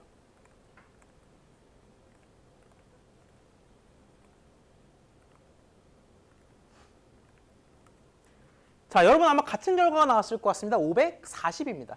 두 번째 열을 다 더하면 560, 세 번째 열을 다 더하면 540. 자, 그럼 무슨 문제가 생기느냐? 내가 비식별화 하기 전 원본 라이브 데이터로는 뭐라고 얘기하냐면 이번 선거의 이프보안 출마한 10명의 평균 연령은 56세입니다라고 얘기하는데 정작 이 데이터, 공개한 비식별 데이터로는 56세가 아니라 54세가 된다라는 거예요. 사실 우리가 이렇게 라운딩 한다라는 것 자체가 어느 정도 데이터 왜곡을 감수하는 거거든요. 49세를 50세로 왜곡하는 건 한 살만큼 왜곡하는 거잖아. 사실 49세를 50세로 실제로 왜곡한다고 하면은 한 살 이상의 타격일지도 모르겠어요. 예. 나이대가 올라가니까. 아무튼 한 살 정도의 왜곡이 있고 마찬가지로 등등의 왜곡을 모두 감내하는 거지만 이렇게 뭉뚱그린 전체 합과 평균에 대해서도 왜곡이 일어날 수 있다라는 거죠. 그거를 막기 위해서 제어한다라는 게 컨트롤드 라운딩의 정신입니다. 라운딩 수행 전후에 데이터의 누계가 달라지지 않게끔 누계라는 건 곧 평균이죠. 일부 값을 택해서 제어하겠다라는 거예요. 그래서 이 일부 값을 택하는 데에는 아주 스페셜한 알고리즘이 있거나 원리가 있는 게 아니라 적절히 택하는 겁니다. 예를 들어서 뭐 그나마 가까운 걸 택해 볼까요? 좀 그러니까 너무 왜곡되지 않는 선에서 택해 보자면 뭐 44세를 40세라고 했는데 우리 지금 목표는 뭐예요? 560, 540이니까 실제 값인 560에 맞춰야 되잖아. 그러면은 이 라운딩 된 거를 10씩 올려야 될 것 같아. 그러면 44세를 40세라고 하지 말고 개인한테는 좀 상처일 수도 있겠지만 50세로 올리자라는 겁니다. 마찬가지로 한 명 더 찝어가지고 10살, 10세를 올린다면은 그렇게 된다면은 560 vs 560이 맞겠죠. 우리가 이거를 제어 라운딩이라고 얘기를 합니다. 물론 사람의 손을 좀 거치고 인위적으로 몇 개를 조작하는 거지만 결국 데이터의 합산 또는 통계 자체는 보존된다라는 특징을 가진다라는 거죠.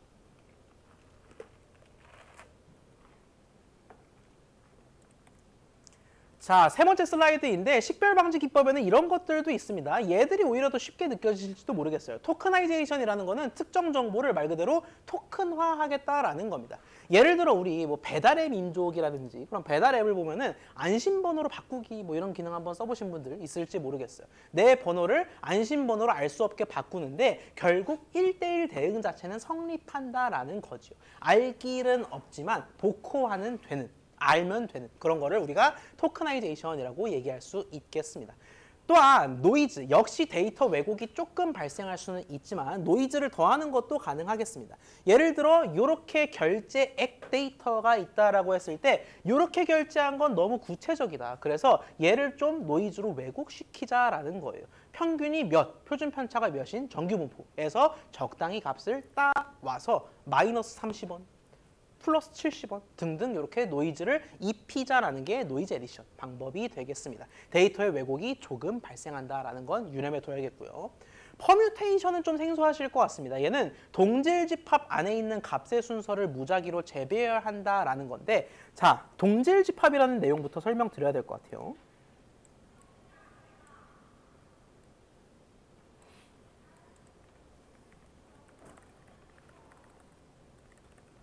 요렇게 한번 해볼까요? 뭐 서울 출마자 나이 30, 경기 출마자 나이 35, 경기 출마자 나이 49, 서울 출마자 나이 이렇게 한번 해보도록 하겠습니다. 아주 작은 데이터셋을 드렸어요. 자, 이때 출마자 나이에 대해서 우리가 비식별화를 진행한다라고 했을 때 퍼뮤테이션이라는 건 일단 동질집합이라는 개념을 먼저 착안하자라는 겁니다. 여기서 얘기하는 동질집합이라는 건 우리가 지금 비식별화하고자 하는 것들 빼고 나머지가 같은 집합끼리 묶은 거예요. 수학에서 보통 이퀴벌런트 클래스라고 얘기하죠. 자, 출마자 나이를 제외하고 같은 것끼리 묶는다면 서울 친구들끼리 둘이 묶일 거고 경기 친구들끼리 둘이 묶일 겁니다. 이 두 개가 동질 집합인 겁니다. 그 내에서 순서를 무작위로 뒤섞자라는 겁니다. 지금은 두 개이기 때문에 뒤섞을 가능성이 몇 개 없죠. 예를 들어 30. 그리고 이렇게 되면은 사실 원본 데이터가 크게 훼손되긴 해요.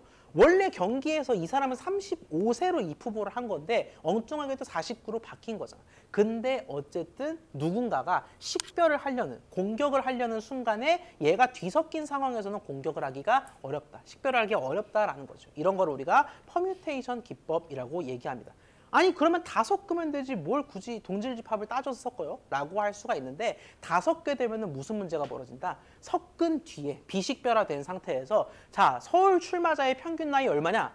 라고 했을 때 틀리게 되는 경우가 생깁니다. 마치 방금 560과 540이 일치하지 않았던 것처럼. 그런 걸 막기 위해서 동질집합 내에서 뒤섞는 거를 우리가 퍼뮤테이션, 순환 또는 치환 방법이라고 얘기를 하겠습니다. 여기까지 질문 있을까요? 네.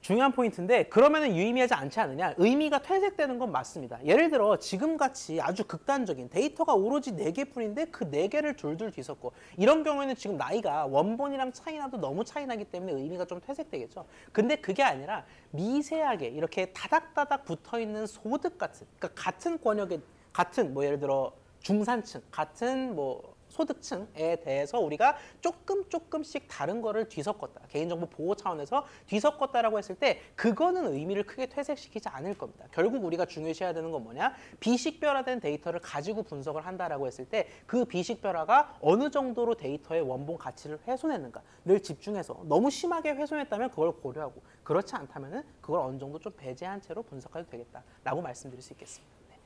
좋은 포인트였고요. 다른 질문 있을까요?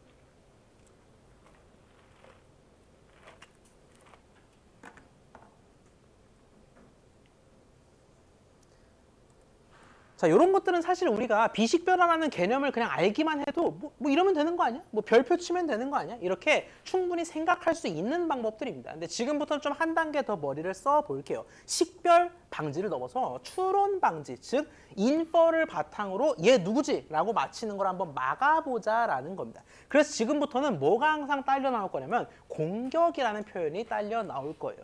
그냥 그냥 무차별한 식별을 넘어서서 얘는 어떤 근거를 바탕으로, 논리를 바탕으로 추론하는 거거든. 그런 것도 우리가 공격이라고 할 텐데 그 공격에 맞서서 어떠한 프라이버시 모델을 구축할 수 있는가, 어떤 비식별화를 할 수 있는가에 대해서 살펴보기로 하겠습니다. 자, 식별 방지, 추론 방지 두 가지가 있다라고 말씀드렸는데 우리가 식별 방지만 열심히 하면 실무자로서 모든 걸 한 게 아니냐라고 물을 수 있어요. 자, 그에 대한 반박으로 영상 하나를 보도록 하겠습니다. 소리가 들릴지 모르겠어요.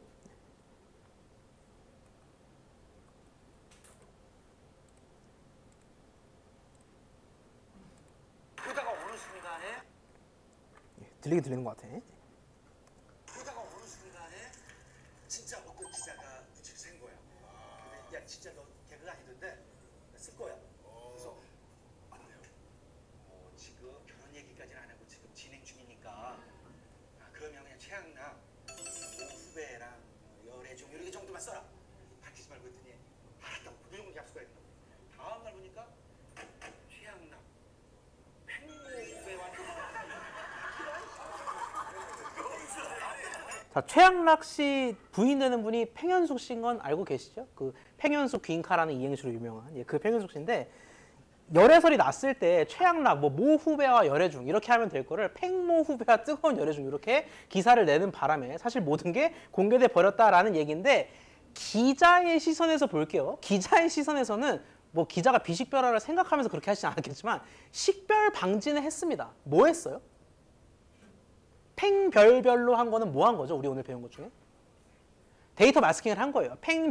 팽현숙 씨라고 얘기 안 했잖아. 팽별별이라고 마스킹을 한 건데 이게 사실 아무 의미가 없다라는 겁니다. 왜? 팽모 씨 중에 연예인이 없지요. 그래서 결국 이거는 식별 방지만 하면 그만이다? 아니다. 사실 다른 기법들도 필요하다라는 방증이 된다라는 겁니다. 결국 식별 방지를 넘어서 우리가 추론 방지를 할 필요가 있겠는데 첫 번째로 생각할 수 있는 건 K-익명성 모델이 되겠습니다. 지금부터 우리가 뭐를 볼 거냐면 이 성질을 충족하는지를 볼 거예요. 제가 몇 가지 성질들을 여러분께 정의를 내려드릴 텐데 여러분은 앞으로 어떤 고민을 하시면 되냐? 이 성질이 일단 충족되는지 안 충족되는지 이 데이터셋에 대해서 판단을 하시는 게 첫 번째고 두 번째로는 성질을 충족을 못하네? 좀 아쉽네? 라고 한다면 어떤 방법을 하면 될까? 고민을 해보시면 되겠습니다. 자, K-익명성이라는 개념이 있어요. 영어로는 K-어노니미티라고 얘기를 하는데 모든 식별자가 자기 자신과 동일해서 구분이 불가능한 경우가 K개 이상 존재하는 걸 우리가 K-익명성을 갖추었다. K-익명성이 있다. K-익명성을 충족했다라고 얘기를 합니다. 이때 식별자, 준식별자, 민감정보라는 개념이 나오는데요. 찬찬히 설명을 드릴게요. 일단 민감정보라는 거는 말 그대로 민감한 영역에서의 정보를 의미하겠습니다. 여기서는 제가 선수 데이터를 쫘라라락 드렸는데 선수 데이터 중에서 부상이 민감정보라고 가정을 해볼게요. 뭐 사실 부상이 다 공개되는 경우도 있지만 부상이 공개된 상태에서 뭐 전략을 짠다든지 그 선수에 대해서 뭔가 분석을 한다든지 할 수가 있겠죠. 그래서 부상이 민감 정보라고 가정을 해보도록 하겠습니다. 그러면 나머지는 뭐가 되냐면 준식별자가 되겠습니다. 식별자와 준식별자, 글자로는 한 끗 차이인데 식별자라는 거는 말 그대로 그 사람을 그 데이터 하나로 식별할 수 있는 것들을 우리가 식별자 변수라고 해요. 주민등록번호 이런 것들이 식별자가 되겠죠. 자, 그래서 지금부터는 이 준식별자와 민감정보 두 축으로 나누어서 살펴보도록 할 텐데 왜 이렇게만 나누냐? 식별자는 애초에 우리가 비식별화하는 과정에서 아예 날려버립니다. 여러분 데이터셋을 다른 사람과 공유하고 내지는 공개할 때 주민등록번호를 안 지우고 공개하나요? 그러지 않죠. 그래서 식별자는 몽땅 날린 상태에서 우리가 준식별자에 대해서 보통 논하게 된다라는 겁니다. 자, 이렇게 데이터셋이 있고 출생 나이 리그가 준식별자, 부상이 민감정보라고 했을 때 K-익명성이라는 건 모든 식별자, 준식별자 얘기하는 겁니다. 자기 자신과 동일해서 구분 불가능한 경우가 K개 이상 존재하는 걸 우리가 K-익명성이라고 얘기합니다. 조심해야 될 건 뭐다? 얘는 민감정보와는 관련이 없다라는 겁니다. 자, 지금 보시면은 유럽 20대라고 할게요. 20부터 30까지니까 30 미만이라고 치고 유럽 20대 프리미어 리그에서 뛰어요. 그리고 이 사람은 햄스트링 부상이야. 이 사람은. 그리고 아랫사람도 마찬가지. 아랫사람 마찬가지. 그리고 아프리카 출생이고 20대고 세리에에서 뛰고 타박상이다. 등등이 있다라고 했을 때 자, 모든 식별자가 자기 자신과 동등하다라는 건 이런 거를 의미하겠습니다. 이게 써질지 모르겠어요.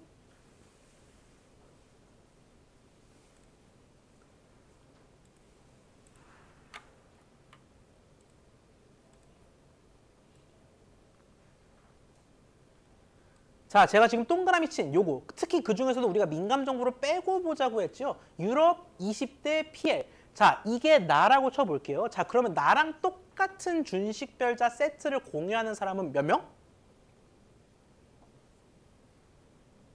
강의 자료에서 그냥 셋이면 될 것 같아요. 나 포함 몇 명? 5명인 것 같습니다. 자, 이런 경우에는 우리가 내 자신과 동일해서 구분이 불가능한 경우가 5개 존재한다라고 얘기할 수 있겠습니다. 자, 마찬가지 이번에는 파란색으로 표기해 드리도록 하겠습니다. 아프리카 20대 세리에에서 뛰는 사람들. 부상은 다양하지만 민감 정보는 여기서 안 보기로 했으니까 자, 이 파란색 원과 동일한 세트는 몇 세트가 있다? 4세트가 있다라는 겁니다. 자, 이런 경우는 우리가 뭐라고 얘기할 수 있느냐? K-익명성에서 K는 4일 때 익명성을 충족한다. 즉, 4익명성을 갖추었다라고 얘기할 수 있는 겁니다. 자, 그러면 5익명성을 갖추었다라고 얘기할 수 있을까요? 그럴 수는 없어요. 왜냐하면은 얘는 넷이고 얘는 다섯이기 때문에 지금 뭐라고 되어 있냐면 모든 식별자가 구분 불가능한 경우가 적어도 K개 이상 존재한다기 때문에 여기서 다섯이 존재한다 하더라도 요 파란색 친구의 경우에는 자기 자신과 똑같은 복제품이 5가지 존재하진 않아요. 그래서 이 경우는 우리가 뭐라고 얘기할 수 있다? 정확하게 메모장으로 적어드리면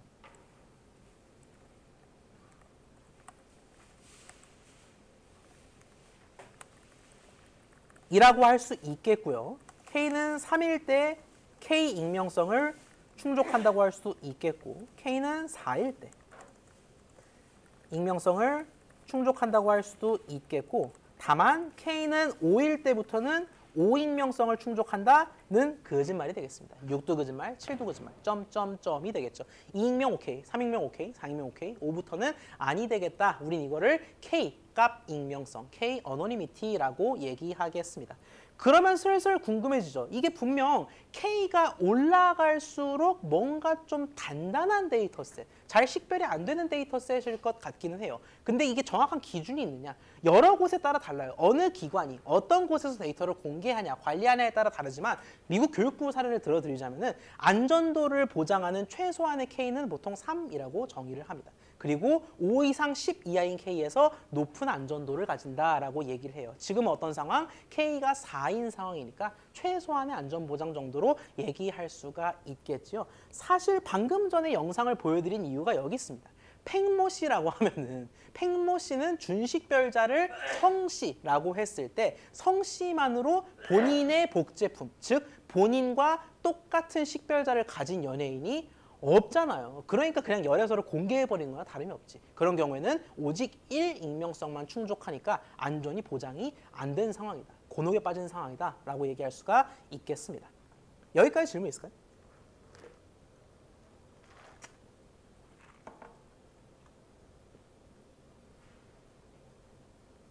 자, 그러면은 얘를 누군가 악의적인 공격자가 공격할 수, 다시 말해 식별하려고 시도할 수가 있을 겁니다. 어떤 시도를 할 수 있느냐? 지금부터 살펴보도록 할게요. 네.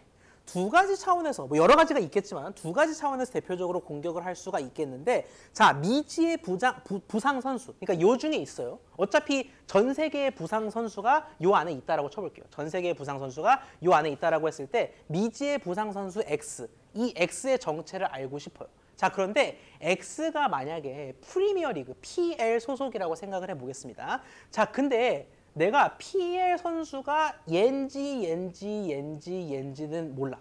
얘일 수도 있겠죠. PL 선수, X가 PL 선수라고 했을 때 얘 중 몇 번 선수인지는 모르겠어. 근데 사실 우리가 진짜 알고 싶은 건 보통 민감 정보. 얘 어디 다쳤지? 얘 그럼 몇 개월 뒤에 돌아오지? 이런 게 궁금한 거잖아. 그런데 얘 5 중에 누군지는 몰라도 X가 어디 다쳤는지는 알 수 있어요. X는 어디 다쳤어요?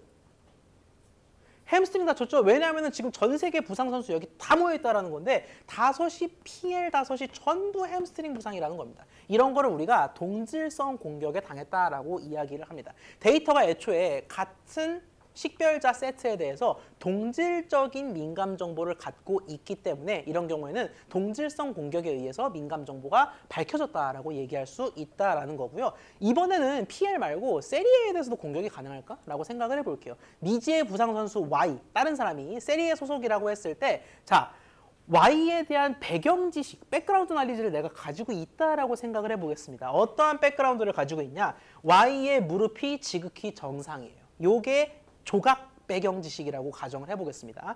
자, 근데 이걸 알고 있다면 나 역시 Y의 부상 위치가 어딘지 알 수 있어요. Y는 무슨 부상? 타박상. 왜냐하면 십자인데 무릎에 있잖아. 무릎에 있는데 무릎이 정상이라는 걸 내가 알고 있어. 공격자가 알고 있기 때문에 Y는 타박상. 왜냐? 타박, 십자, 타박 중에 하나인데 십자가 아니라는 걸 알기 때문에. 즉 어떠한 조각 배경 지식을 알고 있는 상태에서 민감 정보를 파악할 수 있는 경우, 우린 그걸 배경 지식 공격이라고 합니다. K 익명성 모델은 이렇게 두 가지 차원에서의 공격에 쉽게 노출될 수 있다라는 거예요. 그럴 수밖에 없는 게 K 어노니미티를 얘기할 때 제가 뭐를 뺐어요? 민감 정보에 대한 얘기를 아예 안 했어요. 이 K 익명성은 오직 나의 다른 쌍이 몇 개가 있냐, 내 도플갱어가 몇이 있냐만 궁금해하기 때문에 이 민감 정보가 동질적이라든지 하는 문제로부터 자유로울 수 없다라는 거죠. 그래서 우리가 자연스럽게 생각할 수 있는 개념이 L 다양성, L 다이버시티 모델이 되겠습니다.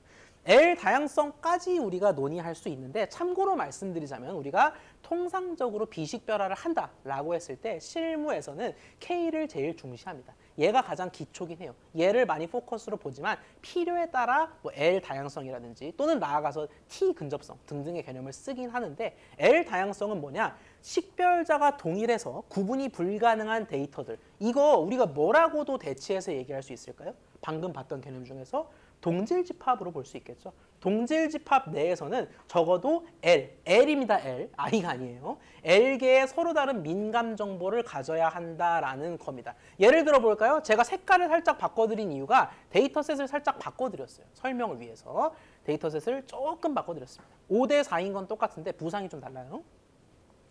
자, 식별자가 동일해 구분이 불가능한 데이터를 동질집합 단위로 한번 구획화해 보도록 하겠습니다. 그러면 어떻게 구획화할 수 있느냐? 빨간 구획이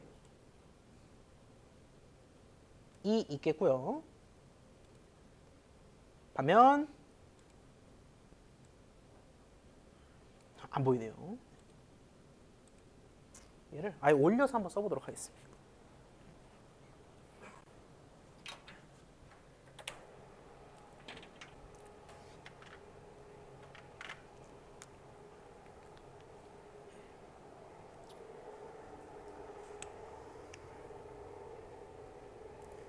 자, 식별자가 동일해 구분이 불가능한 데이터. 다시 말해 동질집합 내에서는 적어도 L개의 서로 다른 민감 정보가 있어야 한다라는 겁니다. 동질집합은 두 클래스입니다. 첫 번째로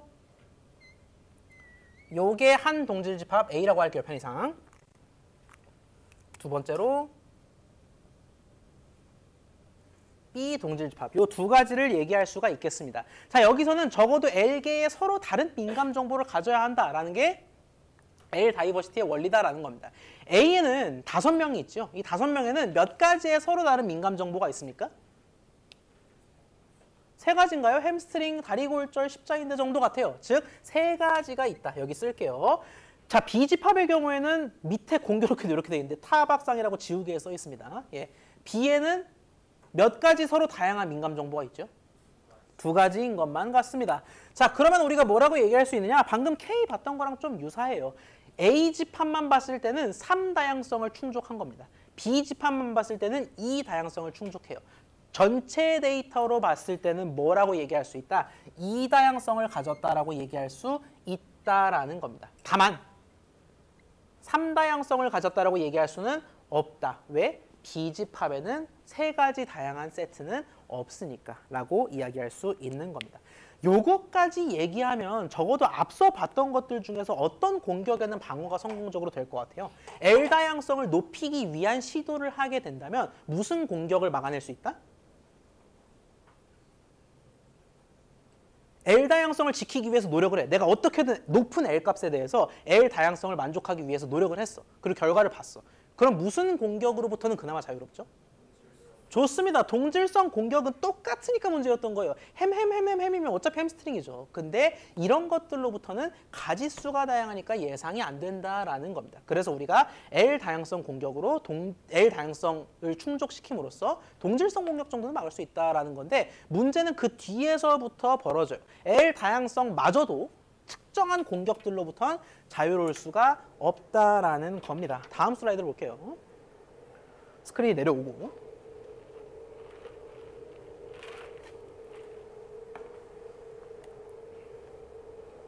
참 별의별 공격이 다 있습니다. 미지의 부상 선수 X가 이 데이터셋 내에서 유럽 출생이라고 생각을 해볼게요. 뭐 그게 프리미어리그 뛴다는 거나 마찬가지지. 여기서는. 자, X의 부상 부위는 다양합니다. 그걸 예측할 수는 없어요. 근데 확실한 건 뭐냐면은 햄스트링, 십자인대, 햄스트링 여기잖아. 십자인대, 다리골절 다 뭐예요? 상반신 부상은 아니라는 거예요. 그 말인즉슨 뭐다? 미지의 부상 선수 X가 유럽 출생이라고 하면 내가 그 X를 누구인지 특정할 수는 없어도 얘가 하반신이 문제구나라는 거는 알 수가 있다라는 겁니다. 이거는 뭐라고 얘기하냐? 유사성 공격에 의한 민감 정보 추측이라고 합니다. 셋 중에 뭔지는 몰라. 아직도 모르지만 적어도 하반신에 문제가 있다라고 추측할 수는 있다. 인포할 수 있다라는 겁니다. 우린 이걸 민감 정보가 다 유사한 데 몰려 있다라는 의미에서 유사성 공격이라고 이야기를 합니다. 자, 또한 이런 좀 다른 맥락에서 이런 공격도 가능해요. Y가 아프리카 출생이라고 하겠습니다. 세리에 20대 얘기겠네요. 자, 근데 Y 같은 경우에는 내가 누군지는 모르겠고 그래서 민감 정보가 뭔지는 모르겠지만 75% 확률로 타박상인 것 같고요. 25% 확률로 십자인대인 것 같습니다. 그러면 내가 좀 도박을 해볼 만한 거 아닌가? 75%라면 굉장히 대다수에 해당하니까 얘는 내가 찍어보자면 타박상일 것 같다라고 찍을 수 있다라는 거죠. 오타가 났군요. Y의 부상 부위는 높은 확률로 타박상입니다. 타박상. 자, 그러면 이걸 뭐라고 하냐? 스큐니스 어택, 쏠림 공격이라고 얘기를 합니다. 민감 정보가 특정한 부분에 쏠려 있기 때문에 다양성 자체는 충족했지만 특정 부분에 쏠려 있기 때문에 그걸로 찍으면 얼추 맞는다. 우린 이걸 쏠림 공격에 의한 민감 정보 추측이라고 얘기합니다. 보시면 아시겠지만 앞서 봤던 이 K보다는 조금 정확한 공격들은 아니에요. 다 추측에 가까운데 어쨌든 추측할 수 있다는 것 자체가 우리가 원치는 않는 결과다라는 거죠. 그러면 이 중에서도 유사성 공격은 그렇다 치고 쏠림 공격 같은 경우에는 어떻게 우리가 이번엔 또 어떤 지표를 생각해서 막을 수 있느냐 한번 고민해 볼 필요가 있어요. 그 지표는 저희가 10분 쉬었다가 좀 살펴보도록 하겠습니다. 저희는 5시 정각에 다시 만나죠. 자, 남은 내용 얼마 없으니까 마저 달려보도록 하겠습니다. 우리가 계속해서 다양한 프라이버시 모델들을 보고 있어요. 첫 번째로 K-익명성 모델에서는 준식별자 세트가 동일한 놈, 즉 팽모씨가 얼마나 있냐라는 건데 5대4, 즉 4를 따라서 우리는 이걸 4익명성을 충족한다라고 얘기할 수 있다라는 겁니다. 근데 그러다 보면 대표적으로 동질성 공격, 즉 어차피 우리 세트 내에선 다 햄스트링 부상이네? 그럼 얘도 햄스트링이겠지 라는 식의 공격에 취약하기 때문에 결국 뭐에서 기인한 문제였어요?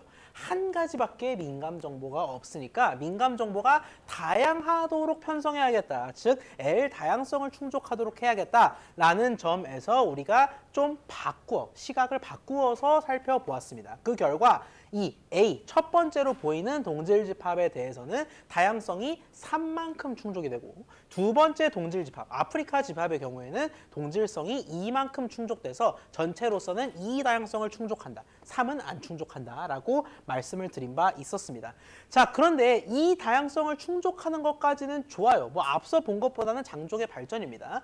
자, 그런데 문제가 뭐냐면은 다양하다 하더라도 분포가 극단적이면 큰 의미가 없을 수도 있다라는 겁니다. 예를 들어 얘는 지금 두 가지로 비교적 다양하긴 해요. 한 가지에서 두 가지면 나아진 거죠. 근데 두 가지긴 두 가지인데 거의 타박에 가끔 십자인데 라면 내가 타박으로 추측할 수 있지 않겠냐라는 겁니다. 즉 뭐다? 다양성이 기계적으로 가지수만 다양한 건 아무 소용이 없다. 여러분 학식이 100일 동안 여러 가지 메뉴가 나오는데 100일 중에 60일이 비빔밥만 나온다고 생각해 보세요. 끔찍하죠. 그렇기 때문에 가지수가 문제가 아니라 사실 분포도 문제이지 않을까라고 생각해서 우리가 L 다양성은 L 다양성인데 좀 다른 차원에서의 L 다양성을 생각하자라는 거예요. 얘는 재귀 CL 다양성이라고 얘기합니다. 그래서 L 다양성이 보이는 것처럼 실제로 L 다양성을 가져야 얘를 부분적으로 충족하는 거예요. 근데 그뿐만 아니라 뭐도 충족하냐? C와 관련된 조건도 충족하는 게 재귀 CL 다양성의 조건이 되겠습니다. 두 번째 조건이 뭐냐면 동질집합 소개해드렸죠. 동질집합 내에 민감정보 빈도를 오름차순으로 정렬한다라고 해볼게요. 그러면 이런 식으로 얘기할 수가 있을 텐데 그때 모든 동질집합에 대해서 R1에서 R2... RM이 성립한다 라고 되어 있는데 하나만 정정하도록 할게요.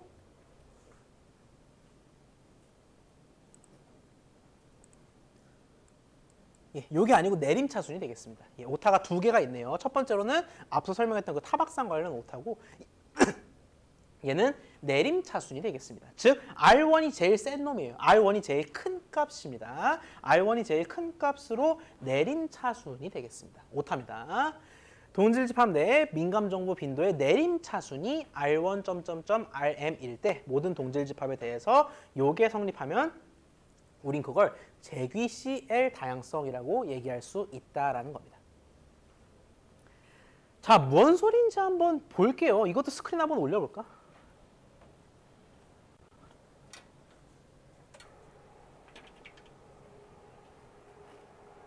자, R1, R2, 점점점, RM, 뭐 내림차순, 민감정보, 빈도 어쩌고저쩌고 나오는데 한번 천천히 보도록 하겠습니다.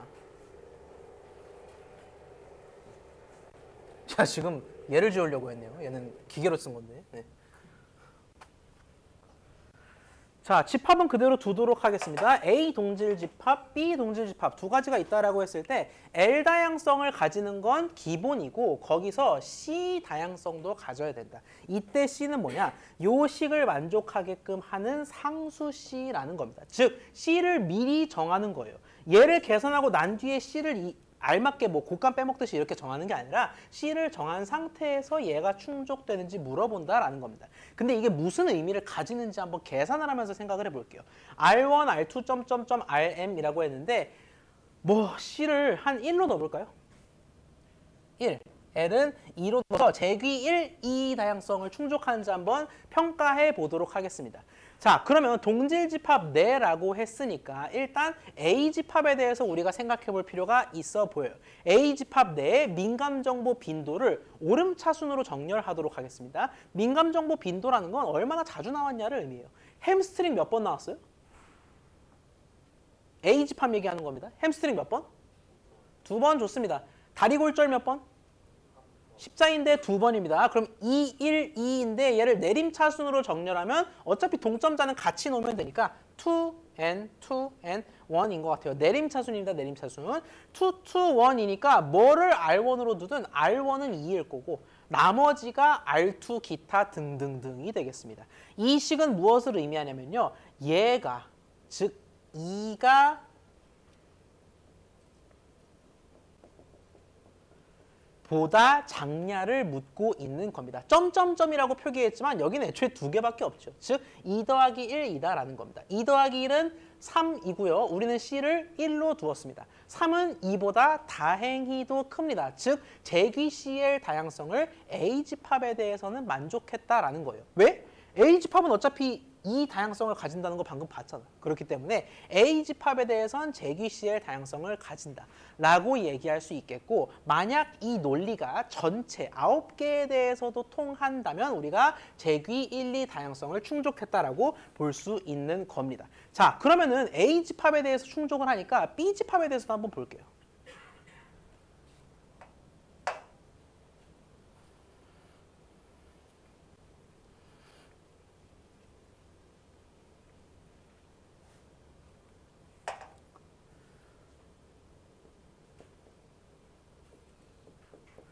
라고 했을 때 어차피 이 다양성을 충족하는 건 A, B 다 마찬가지라고 했습니다. 다시 말해서 모두 참이고요. 우리 방금 전에 검증했습니다. 1, C가 1일 때 제귀 C1 가능성, 다양성을 충족을 한다라고 했습니다. 이제는 B에 대해서 볼게요. 자, B 집합, B 동질 집합을 보는데 타박상 십자인데 타박상인 것 같습니다. 그러면 우리가 오름차순, 내림차순으로 정렬을 했을 때 3, 1이 될 것 같습니다. 이 되고 R1이 3, 나머지 떨거지가 1일 것 같아요. 그러면 여기에 식을 넣었을 때 R1, 즉 3이 1, 1 보다 작냐라고 묻는데 아이고 애석하게도 얘는 안 걸리는 것 같습니다. 위배가 되죠. 즉 이게 위배됨으로써 우리가 뭐라고 결론 지을 수 있냐. A 동질 집합만 봤을 때는 제귀 1, 2 다양성을 충족을 하는데 전체로 봤을 때는 B 때문에 B가 말썽을 부려서 제귀 1, 2 다양성이 만족되지 못하는구나라고 얘기할 수 있는 겁니다. B가 문제라는 거예요. 자, 지금 보시면은 우리가 얘가 굉장히 합리적인 정의라는 걸 알 수가 있어요. 왜? 우리 방금 전에 봤던 쏠림 공격으로부터 우리가 이걸 지금 제안하고 있는 거잖아요. 쏠림 공격이 뭐였어요? 어차피 대부분 타박상이니까 니도 타박상이겠지 라는 게 쏠림 공격이었잖아. 그래서 우리가 이런 높은 기준을 설정해서 쏠림 공격을 막겠다라는 거예요. 반대로 얘기하면 뭐다? 쏠림 공격에 취약한 이퀴벌런트 셋일수록 얘를 위배할 가능성이 높다라는 건데 실제로 위배해버렸잖아.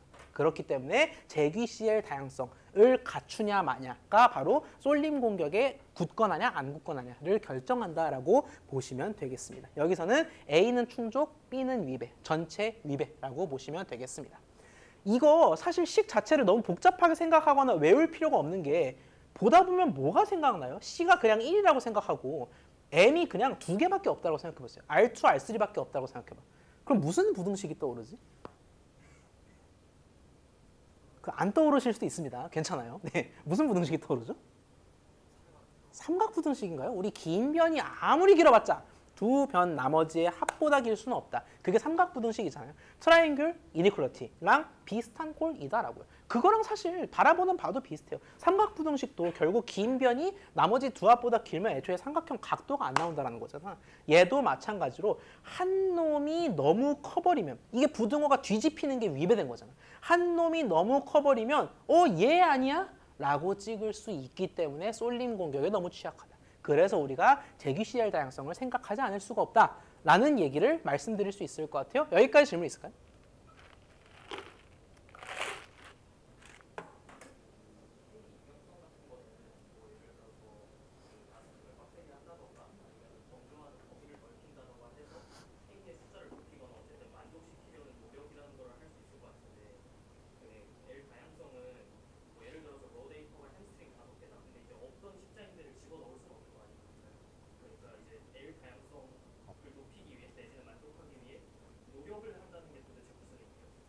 아주 좋은 포인트예요. 제가 처음에 이 다양성, 익명성, 근접성 등등을 얘기할 때 두 가지를 집중하라고 말씀드렸잖아요. 이거를 충족하는지 보고 안 충족한다면 우리가 어떤 액션을 취할지 보라라고 했는데 두 번째를 말씀하신 것 같아요. 아마 이거 결국에 어떤 액션을 직접적으로 취해야 된다라고 논하기는 어려운 게 맞습니다. 즉 재귀CL 다양성에서 C는 1이고 L은 2일 때 위배가 돼. 그럼 얘가 문제네? 라고 했을 때 어떤 액션을 명확히 취하라라고 단정할 수는 없지만 적어도 우리가 뭘 알 수 있냐면 이 이퀴벌런트 셋이 말썽이니까 우리가 민감 정보 자체를 건드리거나 어그리게이트 할 게 아니라면은 요 동질 집합에 뭔가 액션을 취해야 된다라는 사실은 분명해집니다. 그렇다면 어떤 액션을 취할 수 있느냐? 요 범위를 바꾸든가 할 수 있겠죠. 예를 들어서 얘가 20, 30이라서 문제가 있다. 그러면 우리는 어차피 원본을 가지고 있는 DB 관리자니까 어떻게 할 수 있을까요? 20에서 40으로 어거지로 넓힌다든지 아니면 20에서 20으로 좁힌다든지 이렇게 액션을 취하면 어떻게 됩니까? 동질 집합이 쪼개지거나 더 넓어질 수 있다는 거죠. 그러면 그 과정에서 재귀CL 다양성이 위배가 안 될 수도 있거든요. 그런 액션을 취함으로써 우리가 얘의 확보를 위해서 노력해봐야 된다는 거고 결국 이걸 배운 이유는 앞서 강조드린 대로 두 가지입니다. 여러분이 데이터셋을 받았을 때 이게 얼마나 강건한지 평가하는 게 첫 번째고요. 두 번째로는 그게 안 된다면은 레인지를 바꾼다든지 어그리게이트 한다든지 등 액션을 취해야겠다. 그 액션이 뭔지는 우리가 시도해봐야 된다. 트라이얼 앤 에러로 시도해봐야 된다가 되겠습니다. 좋은 질문 주셨어요. 다른 질문 있을까요? 네.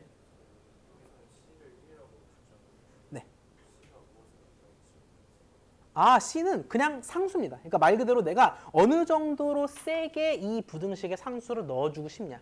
그냥 그 차이라고 보시면 돼요. 내가 1을 넣고 싶으면 1을 넣어주고 2를 넣고 싶으면 2를 넣어주는데 내가 쉽게 얘기해서 이 규칙이 결국 나타내는 건 뭐냐면 야, 제일 큰 놈, 네가 너무 크면 니로 다 추측하지 않겠냐? 가 문제잖아요. 이걸 좀 세게 넣어주고 싶으면 C값을 어떻게 해야 될까요?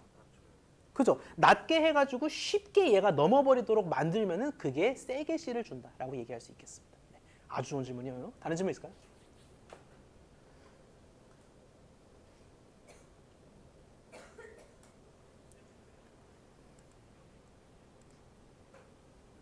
네, 스크린을 올리질 않았군요. 올리고 다음으로 넘어가도록 하죠.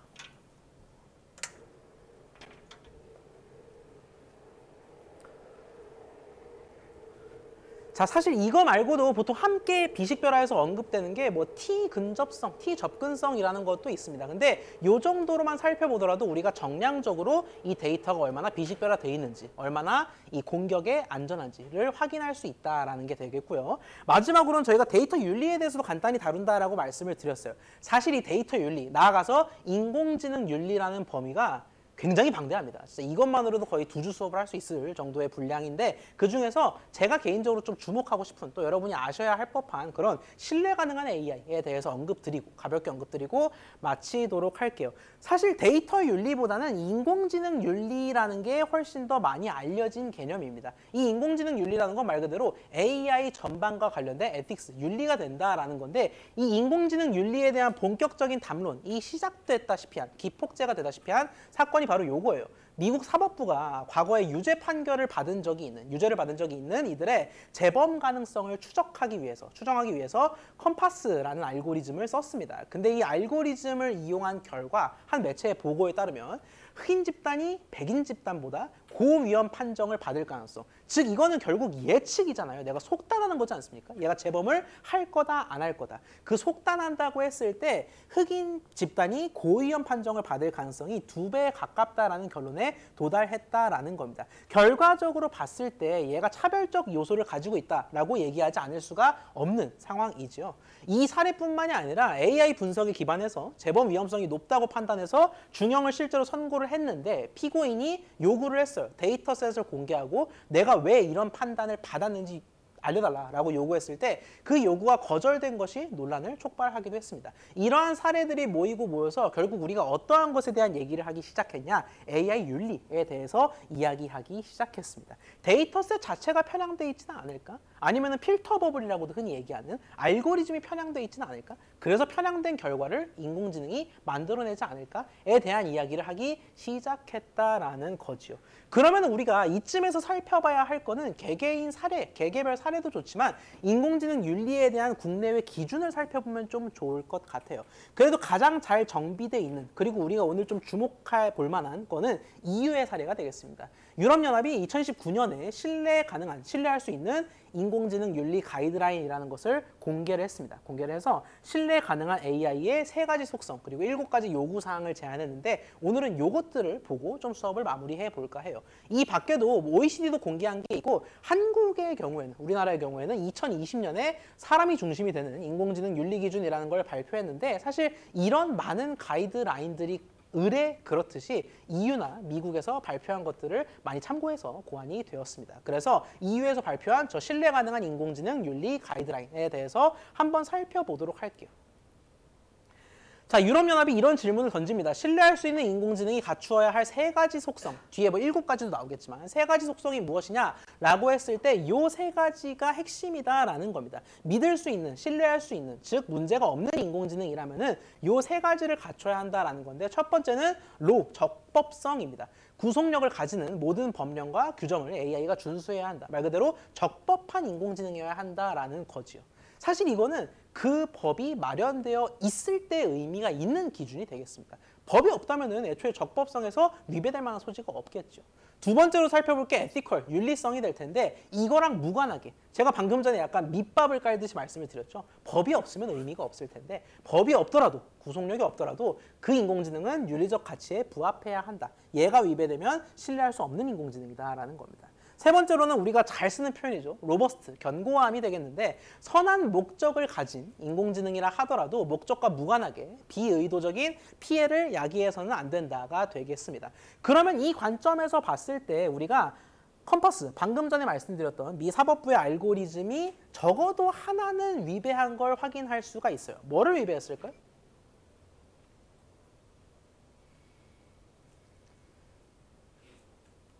이건 사실 그냥 자유롭게 답하라고 드린 문제입니다. 뭐를 위배했을까요?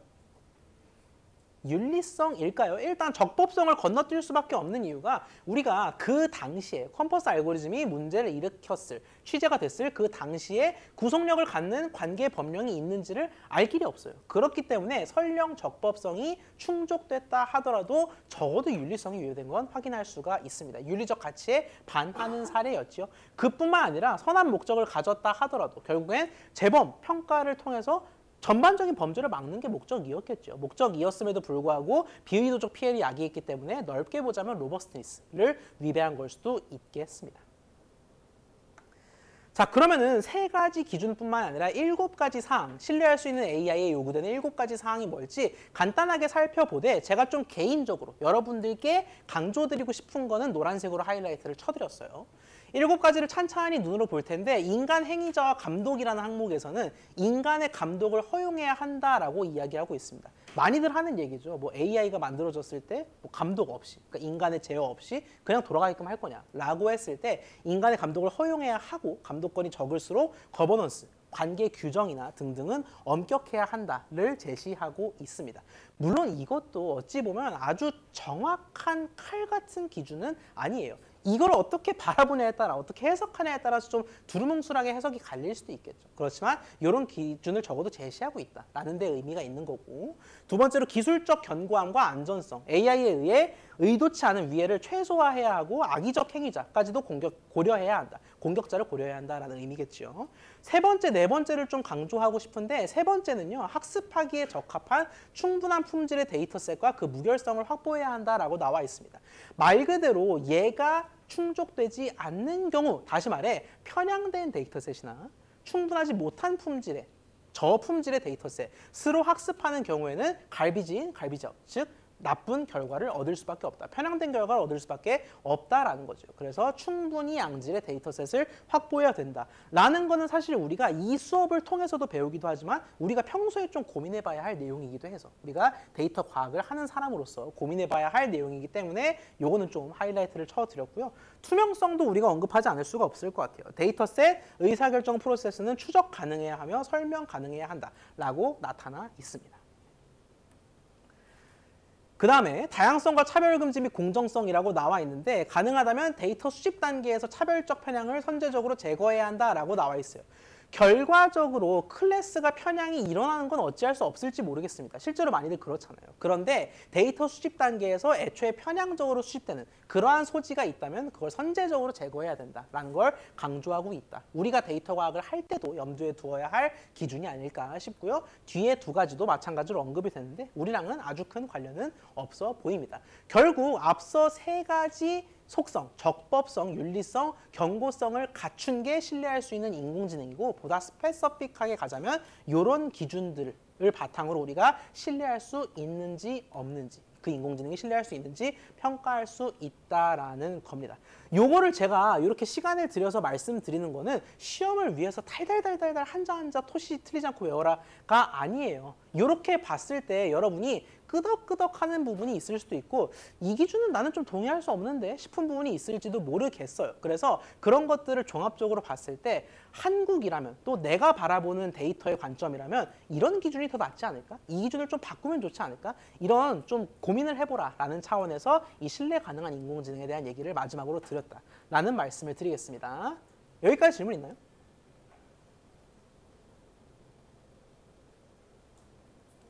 네. 콤파스 알고리즘이 윤리성에 부합하지 않는 걸 인정하고 요거는 사실 EU에서 이런 기준을 제시한 거고 그 기준에 맞게끔 제가 해석을 드린 거기 때문에 이게 윤리성에 뭐 딱 O다 X다 이렇게 기다 아니다가 명확히 갈리는 문제가 아니라는 걸 먼저 말씀을 드리겠습니다. 다만 윤리성에 어긋나는 것 같은 경우에는 구속력 여부와 무관하게 일단 얘는 지금 우리가 직접 법령을 검토할 수 없으니까 배제를 했죠.